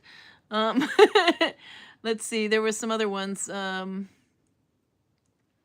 This is where they're blaming you for breaking it. What? Oh, just as you put it on your finger like a ring. Then Nikki comes up with a comment. Maybe it's used to hold your cloak out of the way during archery, which I kind of like that. And then there was a couple others in here. There is something called a thumb ring that you use in archery. Yeah. But is the hole in that thing big enough to put your thumb through it? That's kind of what Maggie's thinking here. I have to look at it again. It might be a thumb draw. That's more an Asian draw style. But if the Viking I know, but if it was Viking, I know many who's like No, but even who'd live to play with it. Who'd love to play with the it. thumb ring is just an ordinary ring with a little knob on it on the inside of the thumb. Oh, okay. It's no big handle that goes back to, and Google. the reason you use the thumb ring is because the bow is too hard to pull with your bare fingers.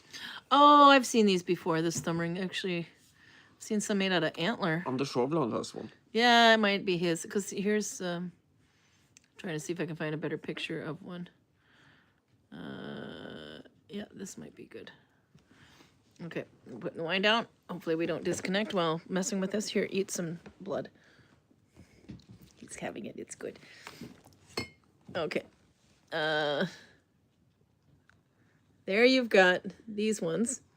And they fit on your thumb like this. And then there's another picture that kind of shows how it's working. That picture shows better. Yeah, but it was, there's a couple of them in here that are good. And then we'll skip ahead a couple of pictures. Others hard to see. I'm not sure what that one's trying to tell me. Some decorative ones. There. I don't know if you can see that. Trebuchetstore.com has something like this. How the thumb ring would work. Can we see that okay? Yeah.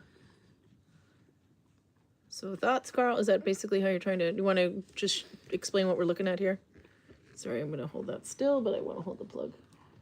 Okay. No, that's what the thumb ring would look like. But it would be a very extravagant thumb ring with that extra... If it's 10 centimeters. But it's a tool for pulling a very hard bow. Yeah. So you've seen Runa's horseman bow. Yeah. If you can get the camera on me. Get the camera on Karl. Because he wouldn't break my YouTube. No. When you pull an ordinary bow, you have the arrow on this side. And you pull with the tips of your fingers like this. Wait. There we go. But if you're sitting on a horse, that doesn't work because the arrow would keep falling off your knuckle. So then you have it on this side. And some of the horseman's bows, like the one that Runa has, are very hard to draw. So instead of drawing them with the tips of your fingers like this, you're drawing them with your thumb, and then you use your fingers to support the arrow. So I suspect that some of this is mostly an Asian or Eastern way of shooting. Chat. And I suspect that some of their arrows don't have a deep notch. So you're just kind of resting it on the string and supporting it with your fingers. And then the actual pull is from your thumb. And because the string would dig into your skin and be extremely unpleasant, you have this ring with a little kind of knob on it to hold the arrow, hold the string in place, and then you pull back like this. Back in 2012, in Georg's shop in Flom, we tried to sell one of Anders Hovland's bows that was way too powerful. It was 70, 80 pounds, something in that neighborhood. And we just have it on the wall, and nobody really wants to look at it. And then I have this small Asian girl who wants to have a look at it. And I say, yeah, no, it's a very powerful bow, so you probably will have a problem drawing it. And she says, no, I've used bows like that all my life. And she uses the thumb draw. So she kind of takes the string in her thumb like this, and she pulls it back with no problem. And I'm going, how the fuck? And as soon as she is gone, I try to do the same thing, but my thumb is absolutely not designed for this. And I have no experience. These fingers, because I'm a left-handed, I'm right-handed, but I shoot left-handed because I have dominant eyesight on this side. So when I demonstrate archery for tourists, I shoot right-handed. And when I shoot for myself, I shoot left-handed. So I have pretty solid skins on all of these fingers, but not my thumbs. So I can't really pull a bow like that. With the ring, it helps. I've tried on the Shovland's thumb the ring one with a all couple the of silver times. on him. Yeah. And been a while it since we've had 'em on helps, but it feels like an extremely unnatural way for me to draw a bow. But if you can show me a picture of the original artifact again, I can. On outer. Because that. No, there is no way. Oops, sorry. There we go. I can't see how this would work.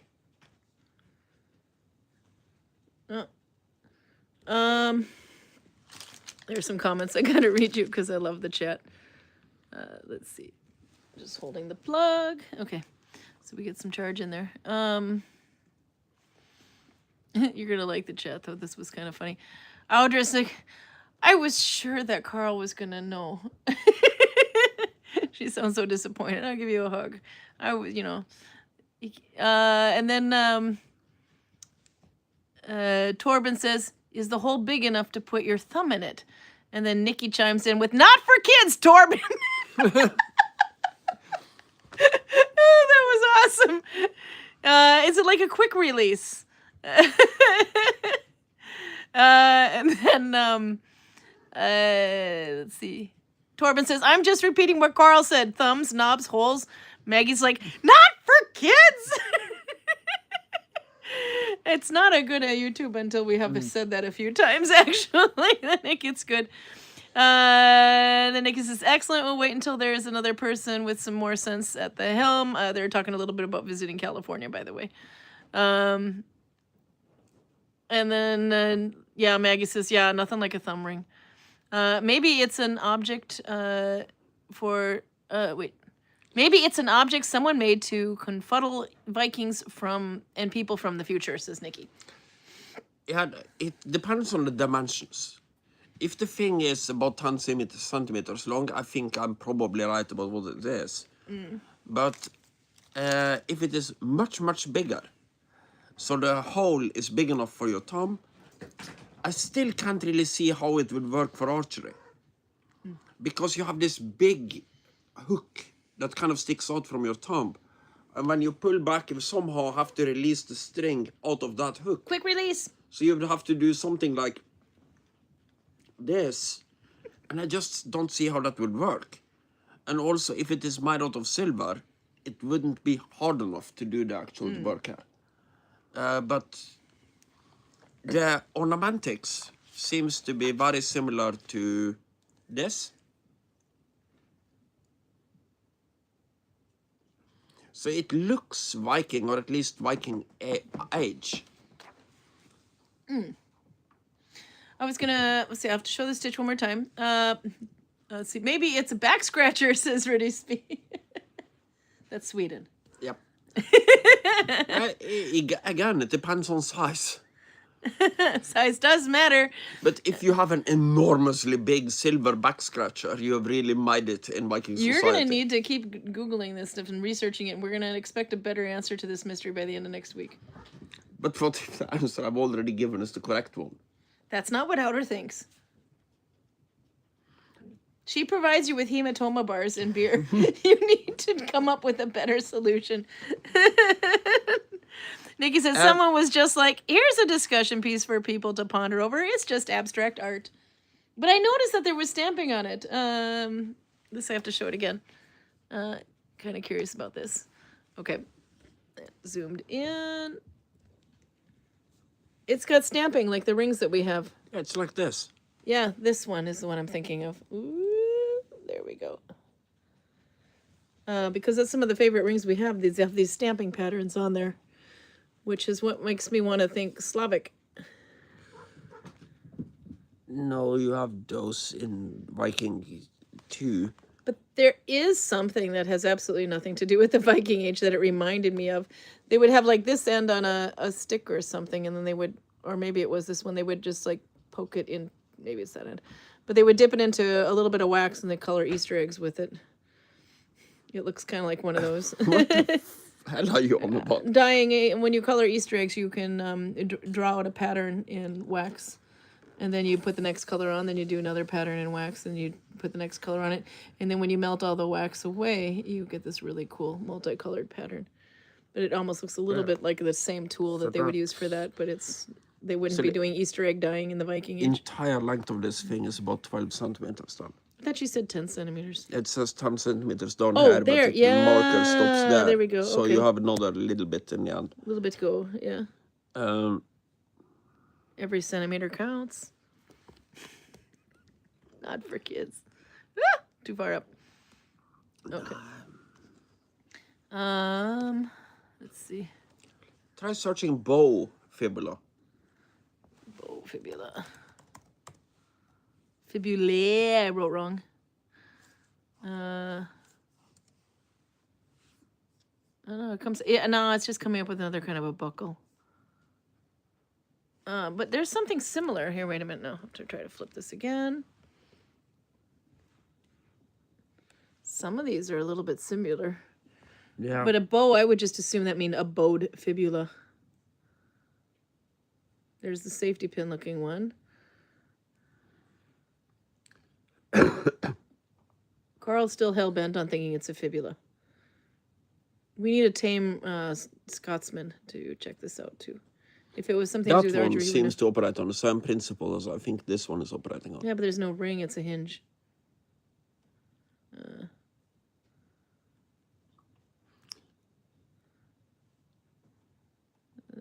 Having fun. Oh, look at all the decoration on this one. I want one.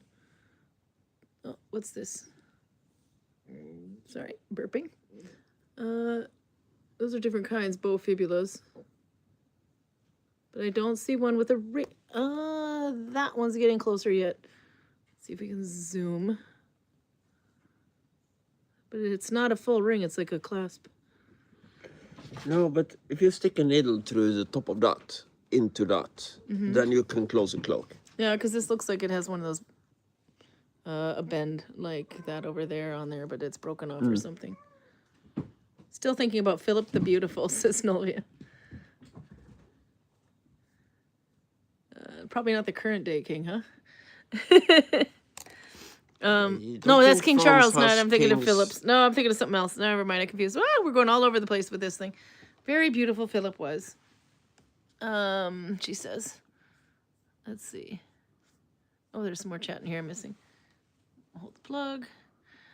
Redisby says, like if you only needed a few extra centimeters to finally reach that good spot, laugh out loud.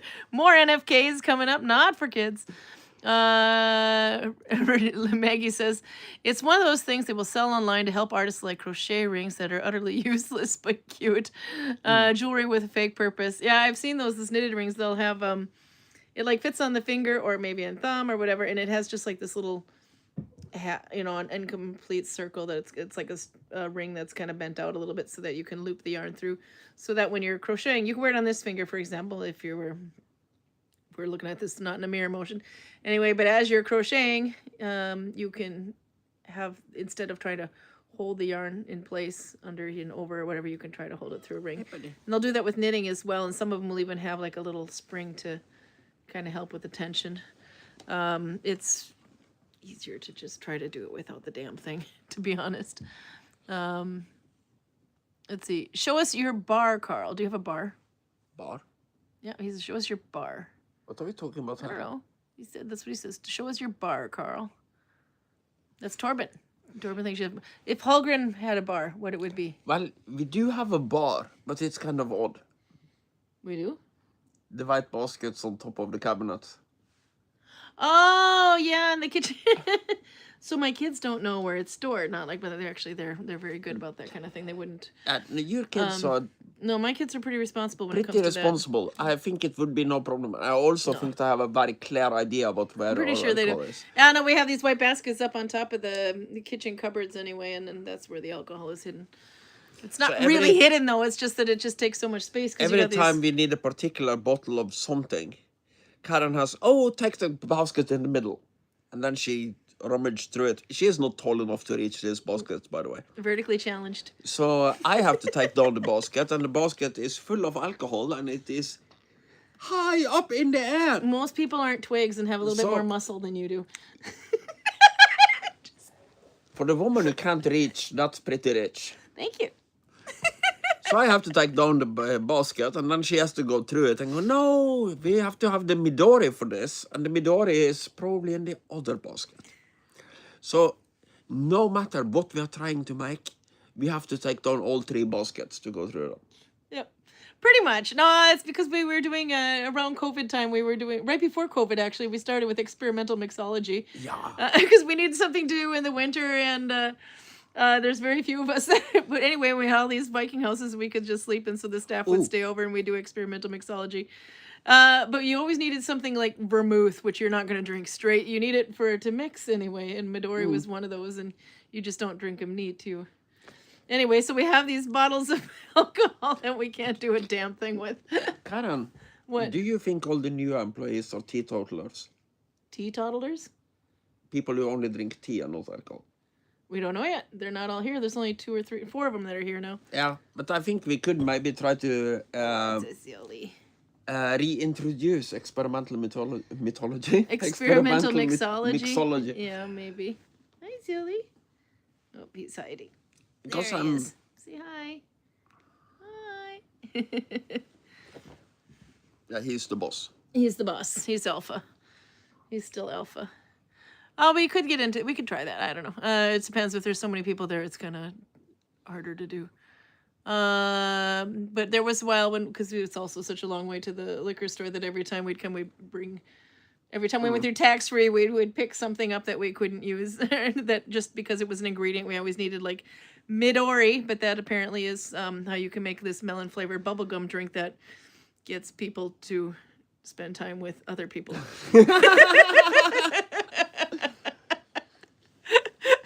Don't know what you're talking about. Oh, in the fun little things of Facebook memories, I noticed that I was looking through these stories where I had a bunch of stories on Facebook, and you can turn them into reels now anyway. The whole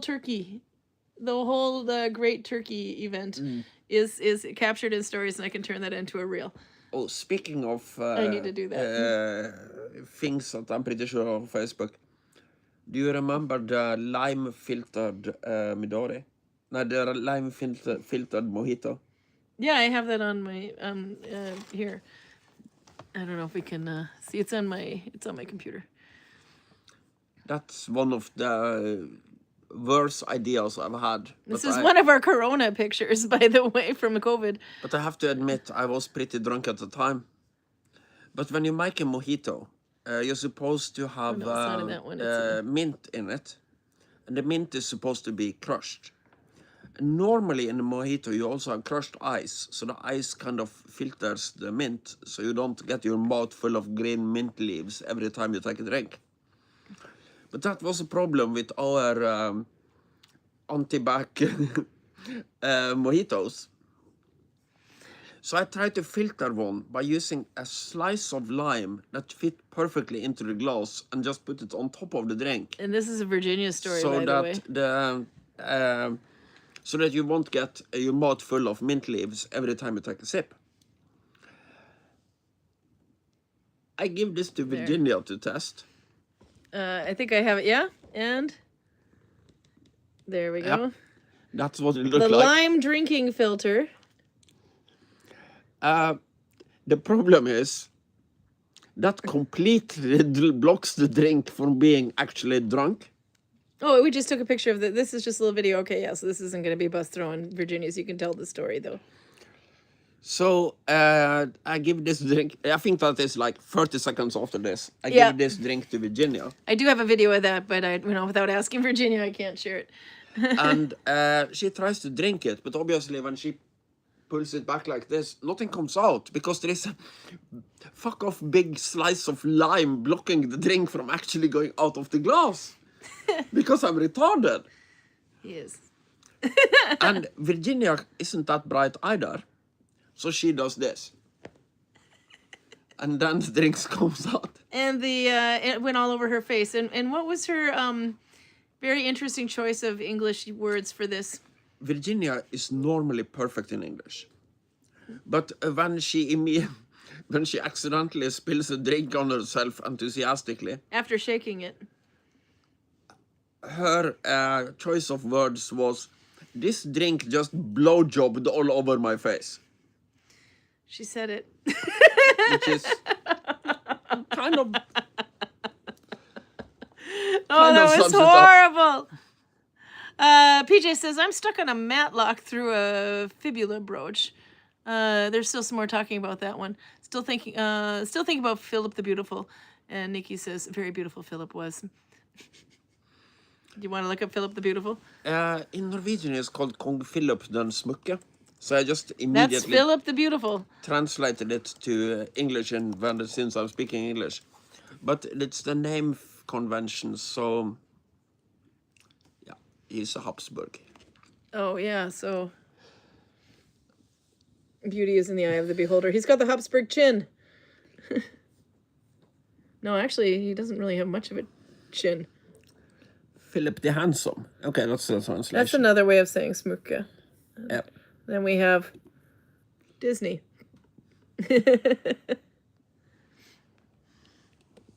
Okay, let's see.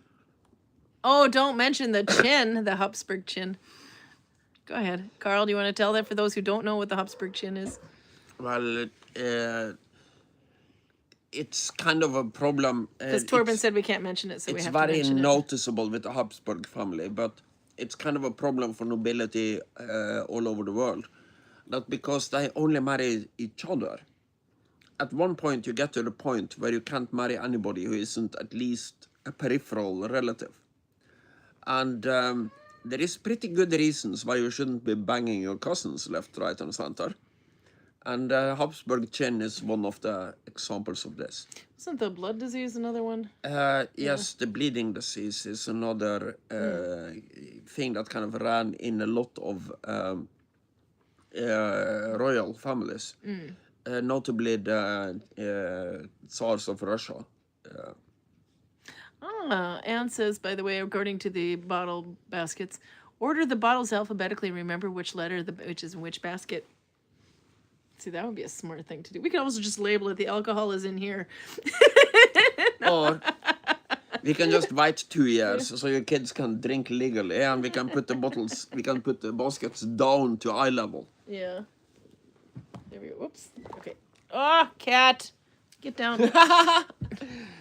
How is this my fault? I'm sure you're going to find a way to blame I'm me. going to make your... Sorry, cat went.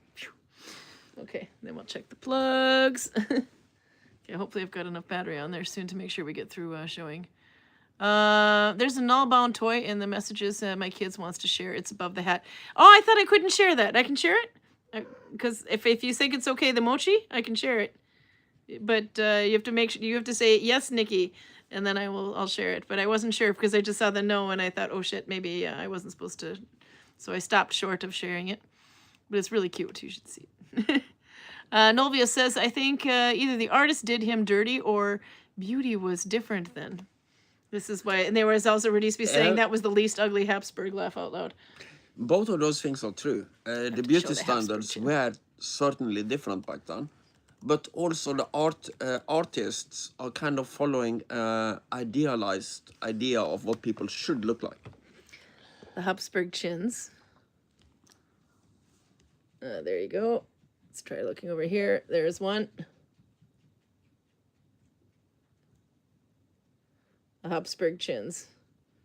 This is why inbreeding should not happen. There you can see a very interesting drawing of it. More. Yeah. So, no, I was... Oh, my God. And then the next one. Yeah. Anyhow. So if you weren't familiar with the Habsburg chins, now you know. Hopefully that didn't ruin anybody's steak sandwich. It's one thing I find you don't really, you have it in the antiquity with the Romans, Yeah. and you get it again in late Renaissance. The idea that a representation of a person should be photorealistic. The Greeks and some of the Romans, like notably Augustus, wants to be ideally represented all the time. So they look like bright-eyed 18-year-olds when they're 65. But for your run-of-the-mill Romans, it's like, no, warts and all. Mike the best, so identical to my face that people can actually recognize me. Annetta says their chins can be used as a spoon wrist or a coaster. Laugh out loud. If you had a chin like that, maybe you wouldn't spill so much on your tunic. And the term warts and all is from I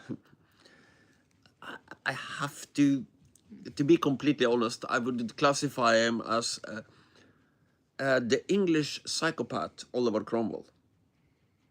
He's not completely right in the head, but he's also brilliant in oh so many ways. When he had his portrait painted, he said, do it correctly, warts and all. So that's a direct quote from him. So we have a pretty exact idea of what the man looked like.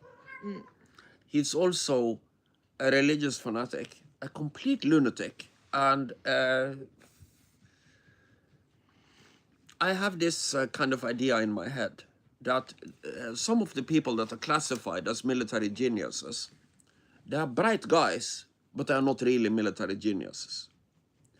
So if you want to portray Julius Caesar, Napoleon Bonaparte, and Alexander the Great as military geniuses, remember that they had all power when they were basically making their campaigns.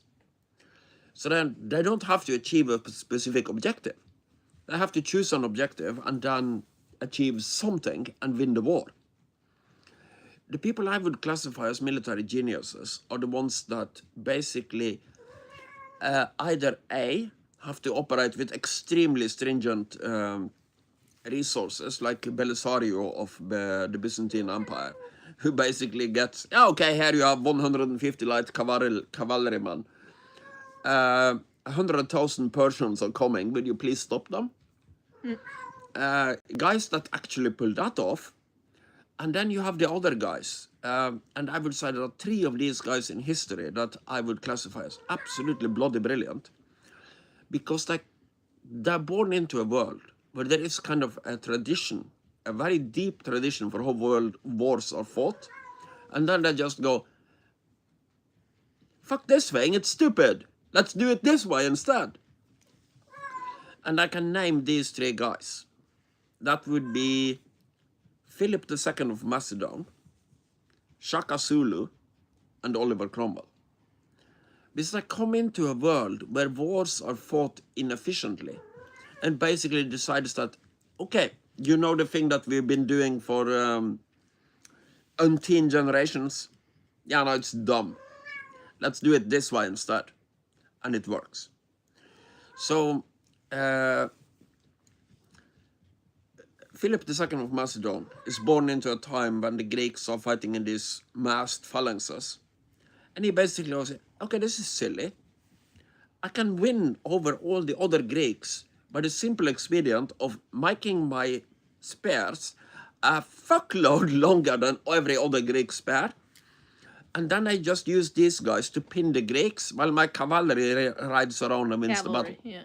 No, Karl. So, and that worked.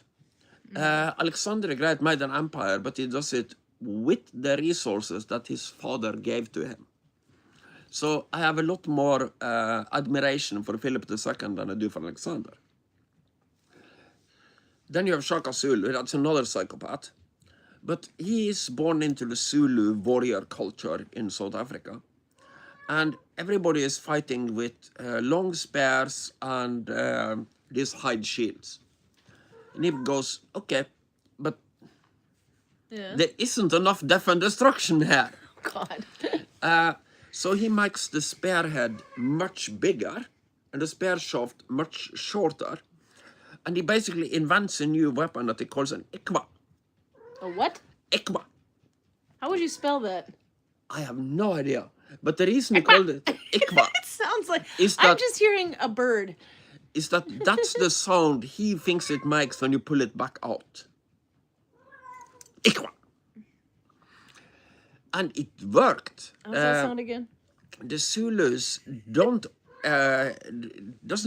only beat every other African tribe near them. Yeah. They also beat the British fucking Empire in several large engagements. They get their nose really blooded at Rorke's Drift, but they are a serious threat to be considered. And then you have Oliver Cromwell. He's a British farmer with extremely high, extremely religious British farmer. And in the British Civil War, one of many that I've had, but this one is basically about should the king rule the country or should the parliament rule the country? The king at this time, somebody who knows more British history than me can correct me if I'm wrong, but I believe it's Charles II, is absolutely nuts. And he wants to use the entire budget of the British Empire on art. All of it. Fuck everything else. The parliament basically tells him that, no, we are not doing that. So he dissolves parliament. Parliament starts showing up even if they are dissolved. And this leads to a civil war. Where you have, there is a lot of guys on the parliament side. Oliver Cromwell is just one of them. And on the king's side, you have a guy called Prince Rupert. Prince Rupert is used to fighting battles on the continent. So basically what happens in every bloody battle is that the infantry attacks the enemy's infantry, and the cavalry of both sides go hunting for their opponent's supply lines. But Oliver Cromwell understands that, hey, we are fighting in England. I don't need their supplies because there is a farm right over there. How about, instead of chasing their supply train, I turn my cavalry back, close the gap with the infantry, and help the infantry destroy their infantry. And this happens again and again. And he also can have some credit for coming up with the concept of uniforms. Remember, this guy is a complete religious fanatic. So one thing that is said about him that is kind of funny is that when he is praying to God, it's more like an argument, and Oliver Cromwell usually gets his will. So he's basically just going into his tent and yelling at God every time things doesn't go exactly his way. Nikki found out how it's spelt. Did you mean Ikea?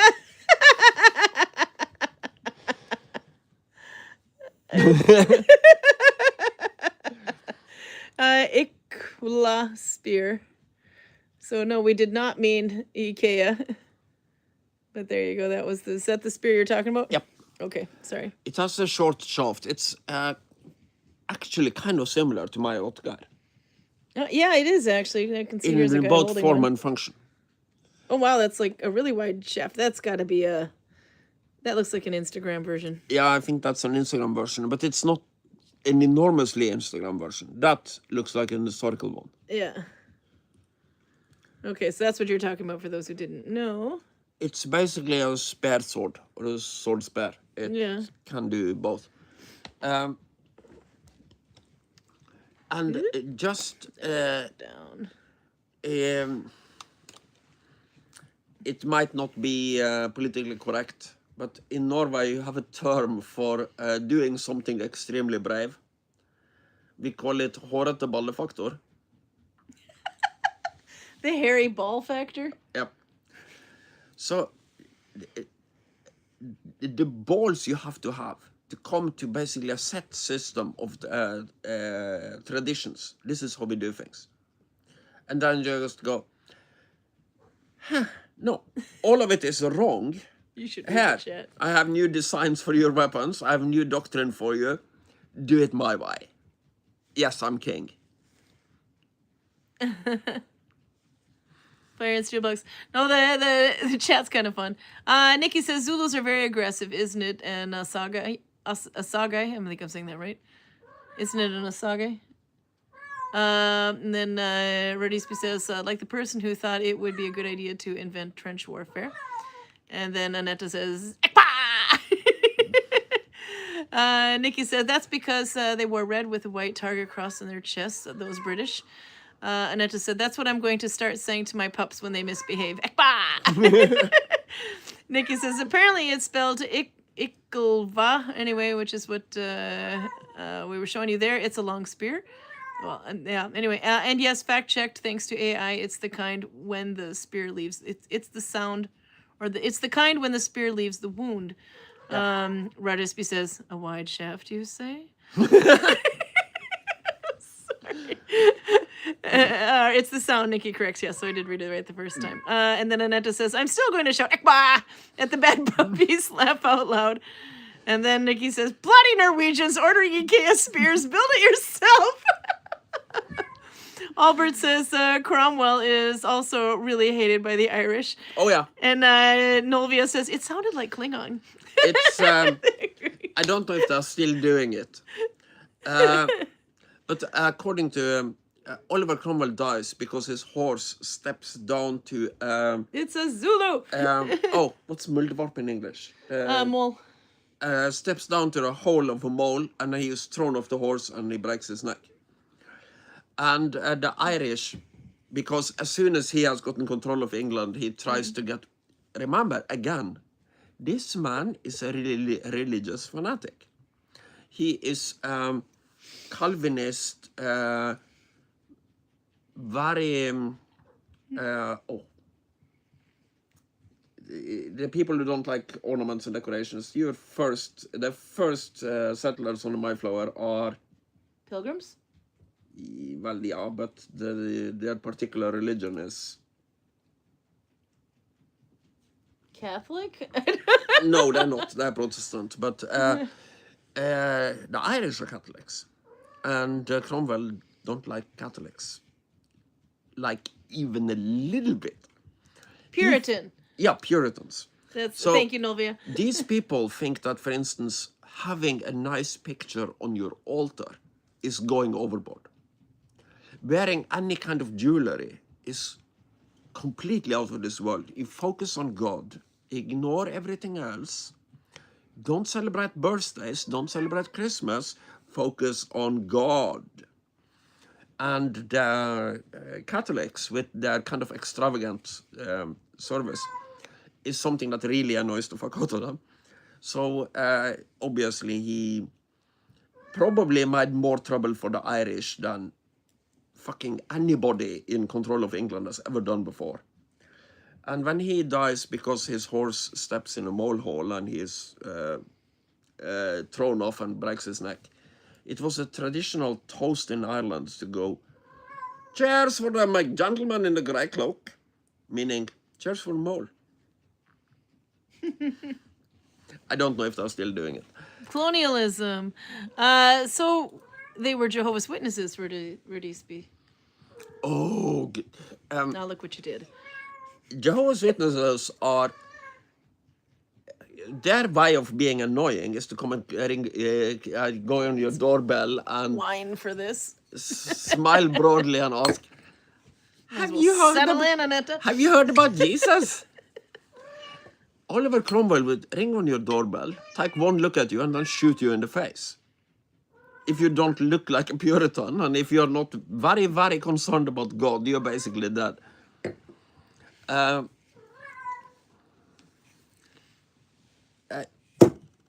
you kidding me? I just put cupcake lights on the happy birthday it's kind banner of for a my thing. birthday month. With being interested in military history, I have to separate between people I admire for their genius and absolute psychopaths. And I'm not entirely sure about Philip II, but both Oliver Cromwell and Shaka Zulu are people I wouldn't want to be anywhere near them. They're absolutely nuts, and they would kill me just for the shits and giggles. With an ikpla. In Shaka Zulu's case, yes. In Cromwell's case, most likely with his pistol. Yeah. But he just might have somebody else do it with the musket too. It's impossible to say. On the method of, or on the tangent of birthday months, by the way, because Netta said the happy birthday banner for my birthday month. PJ had a birthday 1 or 2 days ago. So I have to say happy birthday, PJ. Happy birthday, PJ. Yeah. Redisby says, I meant the Puritans didn't celebrate birthdays and so on because they think it's taking focus from God. Yep. Actually, I remember hearing that too, reading that too. I'm going to move this slightly. You have to shut up for 5 seconds so I can show a Stitch and a Mochi doll. I can smoke for 5 seconds.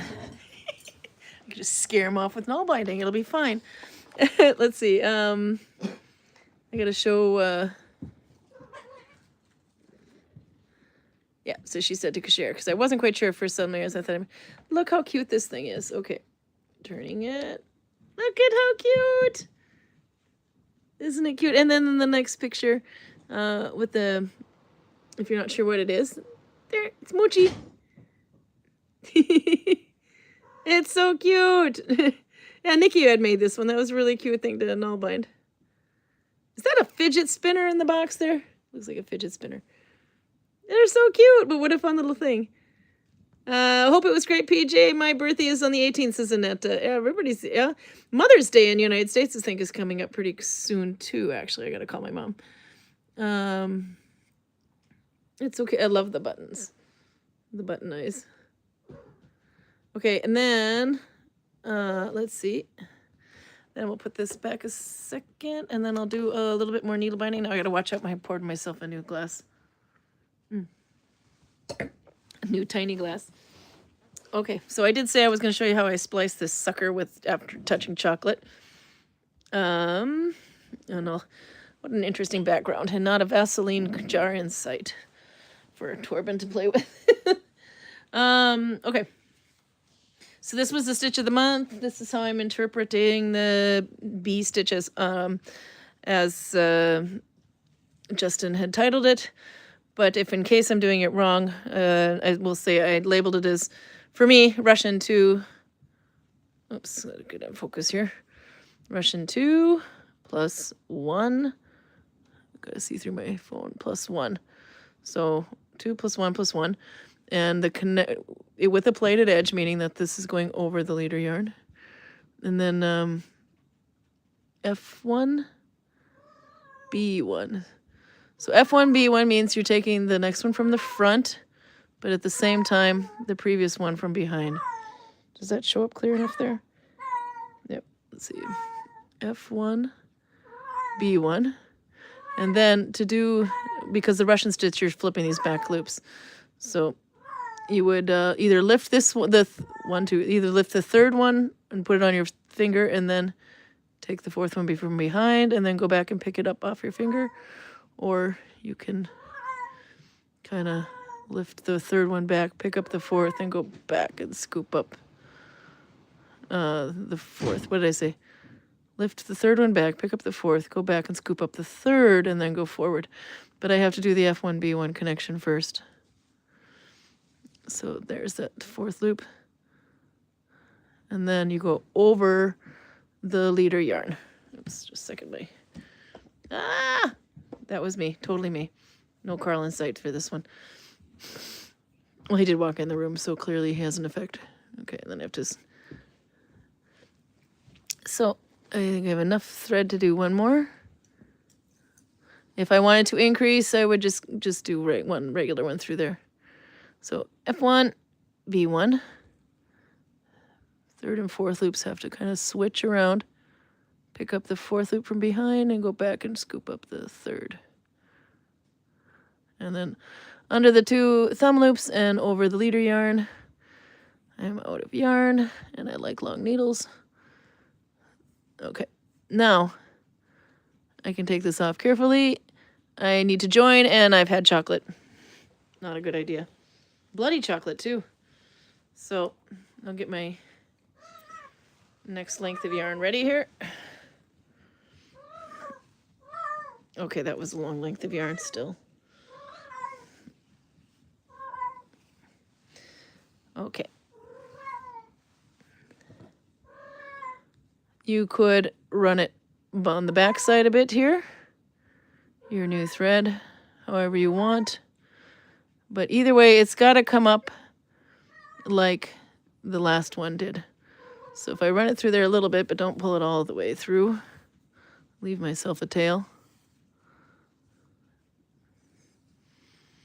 You probably want to weave these in as soon as you can so you don't pull them in like I'm doing now. Holy crap, took the world's longest yarn. Okay, there we go. And then, see how the last one kind of goes over, under, up? So I will follow that path. Over it, under, and then up. But again, be careful you don't pull it all the way through. Otherwise, you gotta do all that all over again. But you just needed enough to secure it a little bit. I mean, the whole thing is knots. It's not going anywhere. Get it? It's not going anywhere. I'm so horrible. Okay. So, let's see. Just have to change the window here. There we go. My computer keeps trying to sleep. Then you just hold this long one, this last one out of the way. Put the 1, 2 back on your thumb. If it's easy, you can pick out the 3rd and the 4th loop before connecting. And then F1, B1, lift the 3rd one back, pick up the 4th, go back and pick up the 3rd, and then under these 2 and over the leader yarn. And that's how I do a lazy join. You're just basically, I pulled it right out. Don't do what I'm doing, do what I say. Okay, so we're going to repeat that. I was pulling on the wrong end. Let's see. Tuck it in somehow. I guess we're going to get to see this twice. As long as my phone doesn't cancel out on me. Because I have no idea how well it's charging. I can't see it when doing live. Sorry, I got stuck there. Okay. Pulling it through again. Yeah, I'm an expert, by the way. Watch me mess up the tree or stitch and tell you not to do something and then go ahead and do it. Okay, there we go. So there's my path. Under, or over that one, under, something like that. And then holding that sucker down. There's a cat pulling on my string under the table. I was like, why can't I pull it through?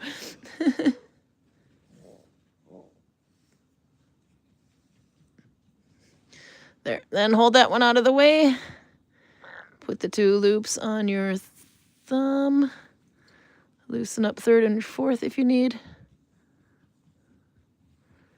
Then F1, B1, if I do this one more time, it's just time to stop drinking. There you go. And then you're just waiting for me. Drum roll, please. Will she do it again? No. I did it. I did fine. And then, obviously, when you come around next time around, you're just going to have to hold this string out of the way and then kind of work over these loops as you would normally.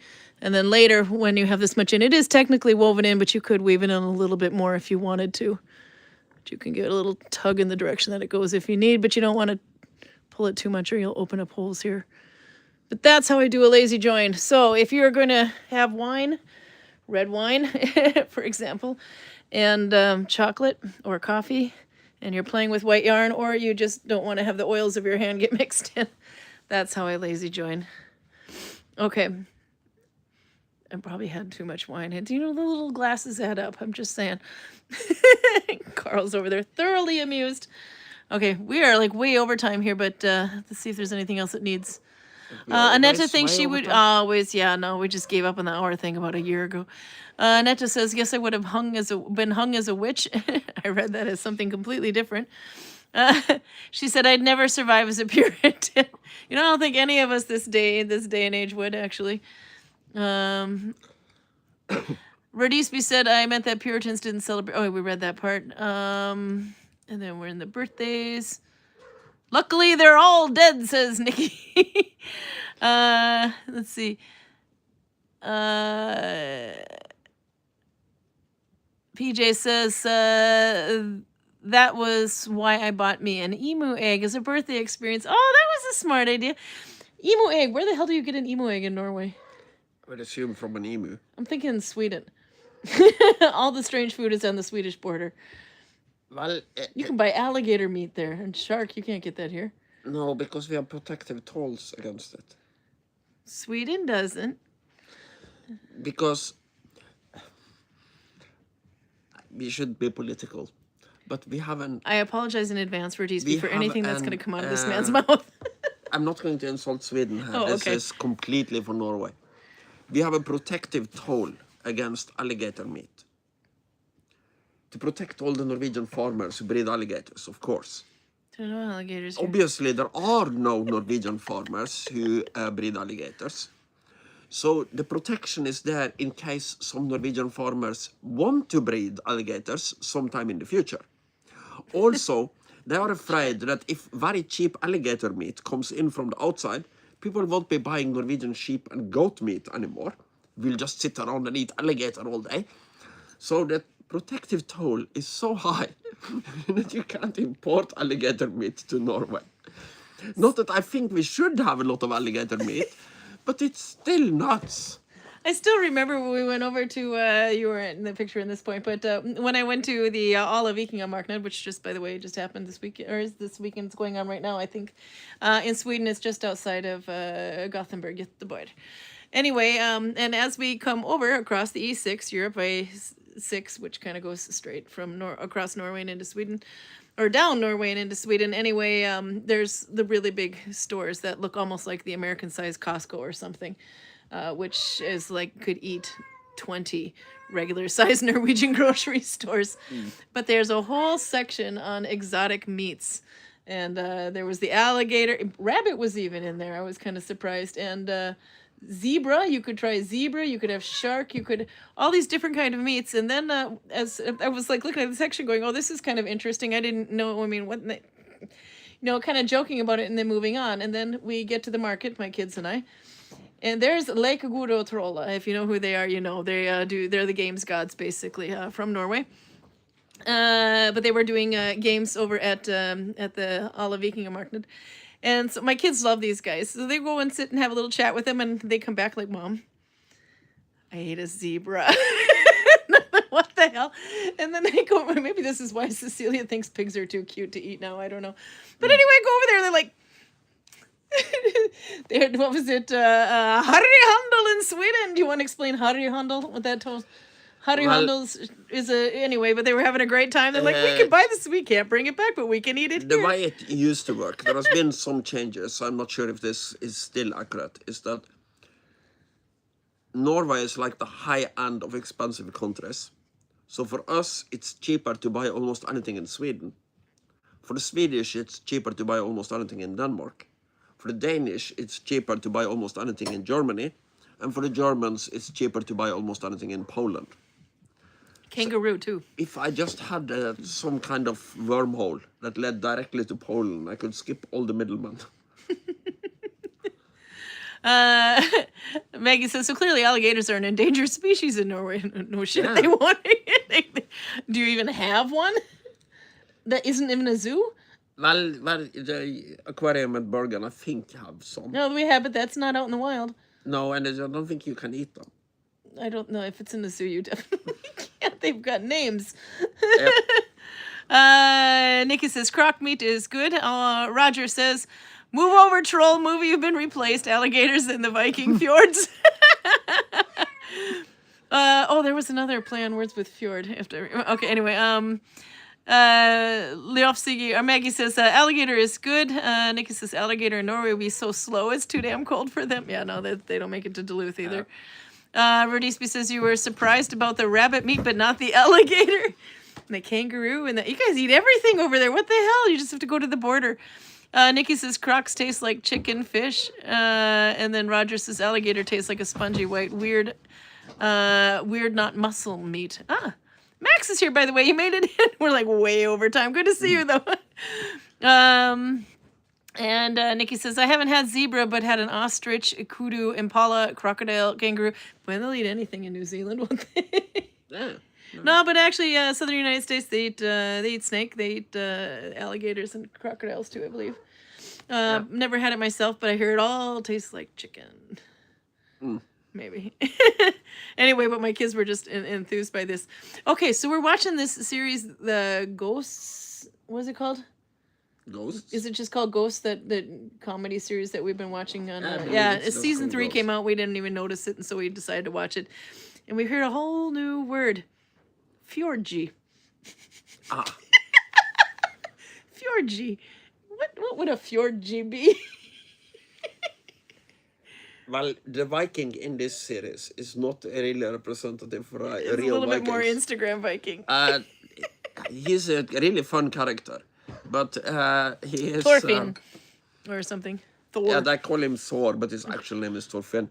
And he is absolutely obsessed with cod. In all the different ways to make cod. Kind of a Norwegian thing, but not really a Viking thing.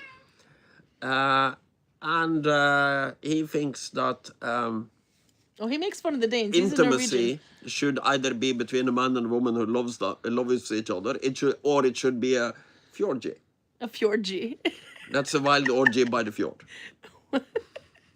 Anyway, I thought you would take appreciation to the word fjordgy. But if you haven't seen that series, it's absolutely amazing. But yeah, no, Thor is from Norway. Remember, he was making fun of the Danes in the first series, and immediately every guy in Norway was like, I like this man. Yeah, no, he really doesn't like the Danes. No, he had a nighttime, bedtime story. Do you remember how that thing went? Maybe I can find it real quick, because, Jesus, we should probably get going. Not off the top of my head, but... Thor goes bedtime story. I think we sent it to Roger, because he also doesn't like the Danes much. I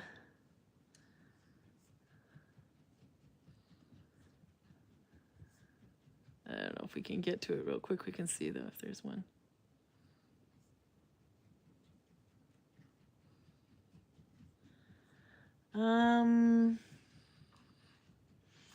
Oh, that's like the whole flippin'... Yeah. No, but I'm sure if you search it up, you'll find a YouTube short about it, so at least. Yeah. Anyway, but if we went for the... in the context of the CBS show Ghosts, this is AI, Thorfinn, the Viking ghost, often experiences nightmares and requires therapy to manage his anxieties. While he is a warrior, his bedtime stories are usually memories of his life or the fights of being a ghost. This is going to have the one we're going to have to end on, though. Here is a Thor-approved Viking bedtime story based on his life. The Tale of Thor and the Great Cold.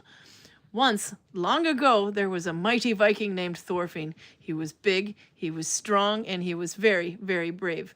Thorfinn traveled across the great ocean in a land ship or boat to a new land. But one day, on a very bright light, Thor lightning, struck him. Zap. Suddenly, Thorfinn was a ghost. He was alone. For a very long time, he walked this cold woods with only fish and small animals to keep him company. It was quiet, too quiet. But then, 500 years later, a new friend named Sassapis arrived. Thorfinn was never lonely again. Oh, this isn't the one with the Danish, is it? Now No, Thorfinn lives in a big house with many friends. He enjoys watching land ships or cars passing by, eating cod in his dreams, and having a big, loud, shouting dreams because he is a mighty warrior, even when sleeping. So sleep now. If the loud noises come, do not fear. It's just Thorfinn, the bravest ghost, watch over you. Skull. Oh, no. Anyway, there was a song, though. But anyway, bedtime song. Get one more try.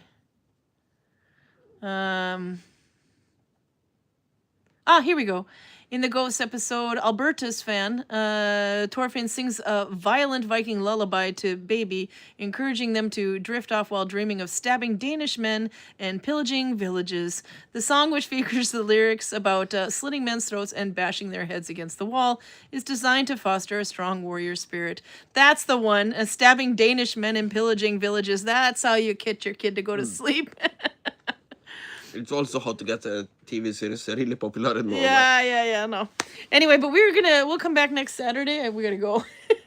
It should be no problem, I would think. I don't think there's anything that's supposed to delay me this time. Any chance that you will charge your electronic equipment in advance this time? If I don't, I won't tell you about it so that I can blame you when you crash my damn YouTube. Yeah. No.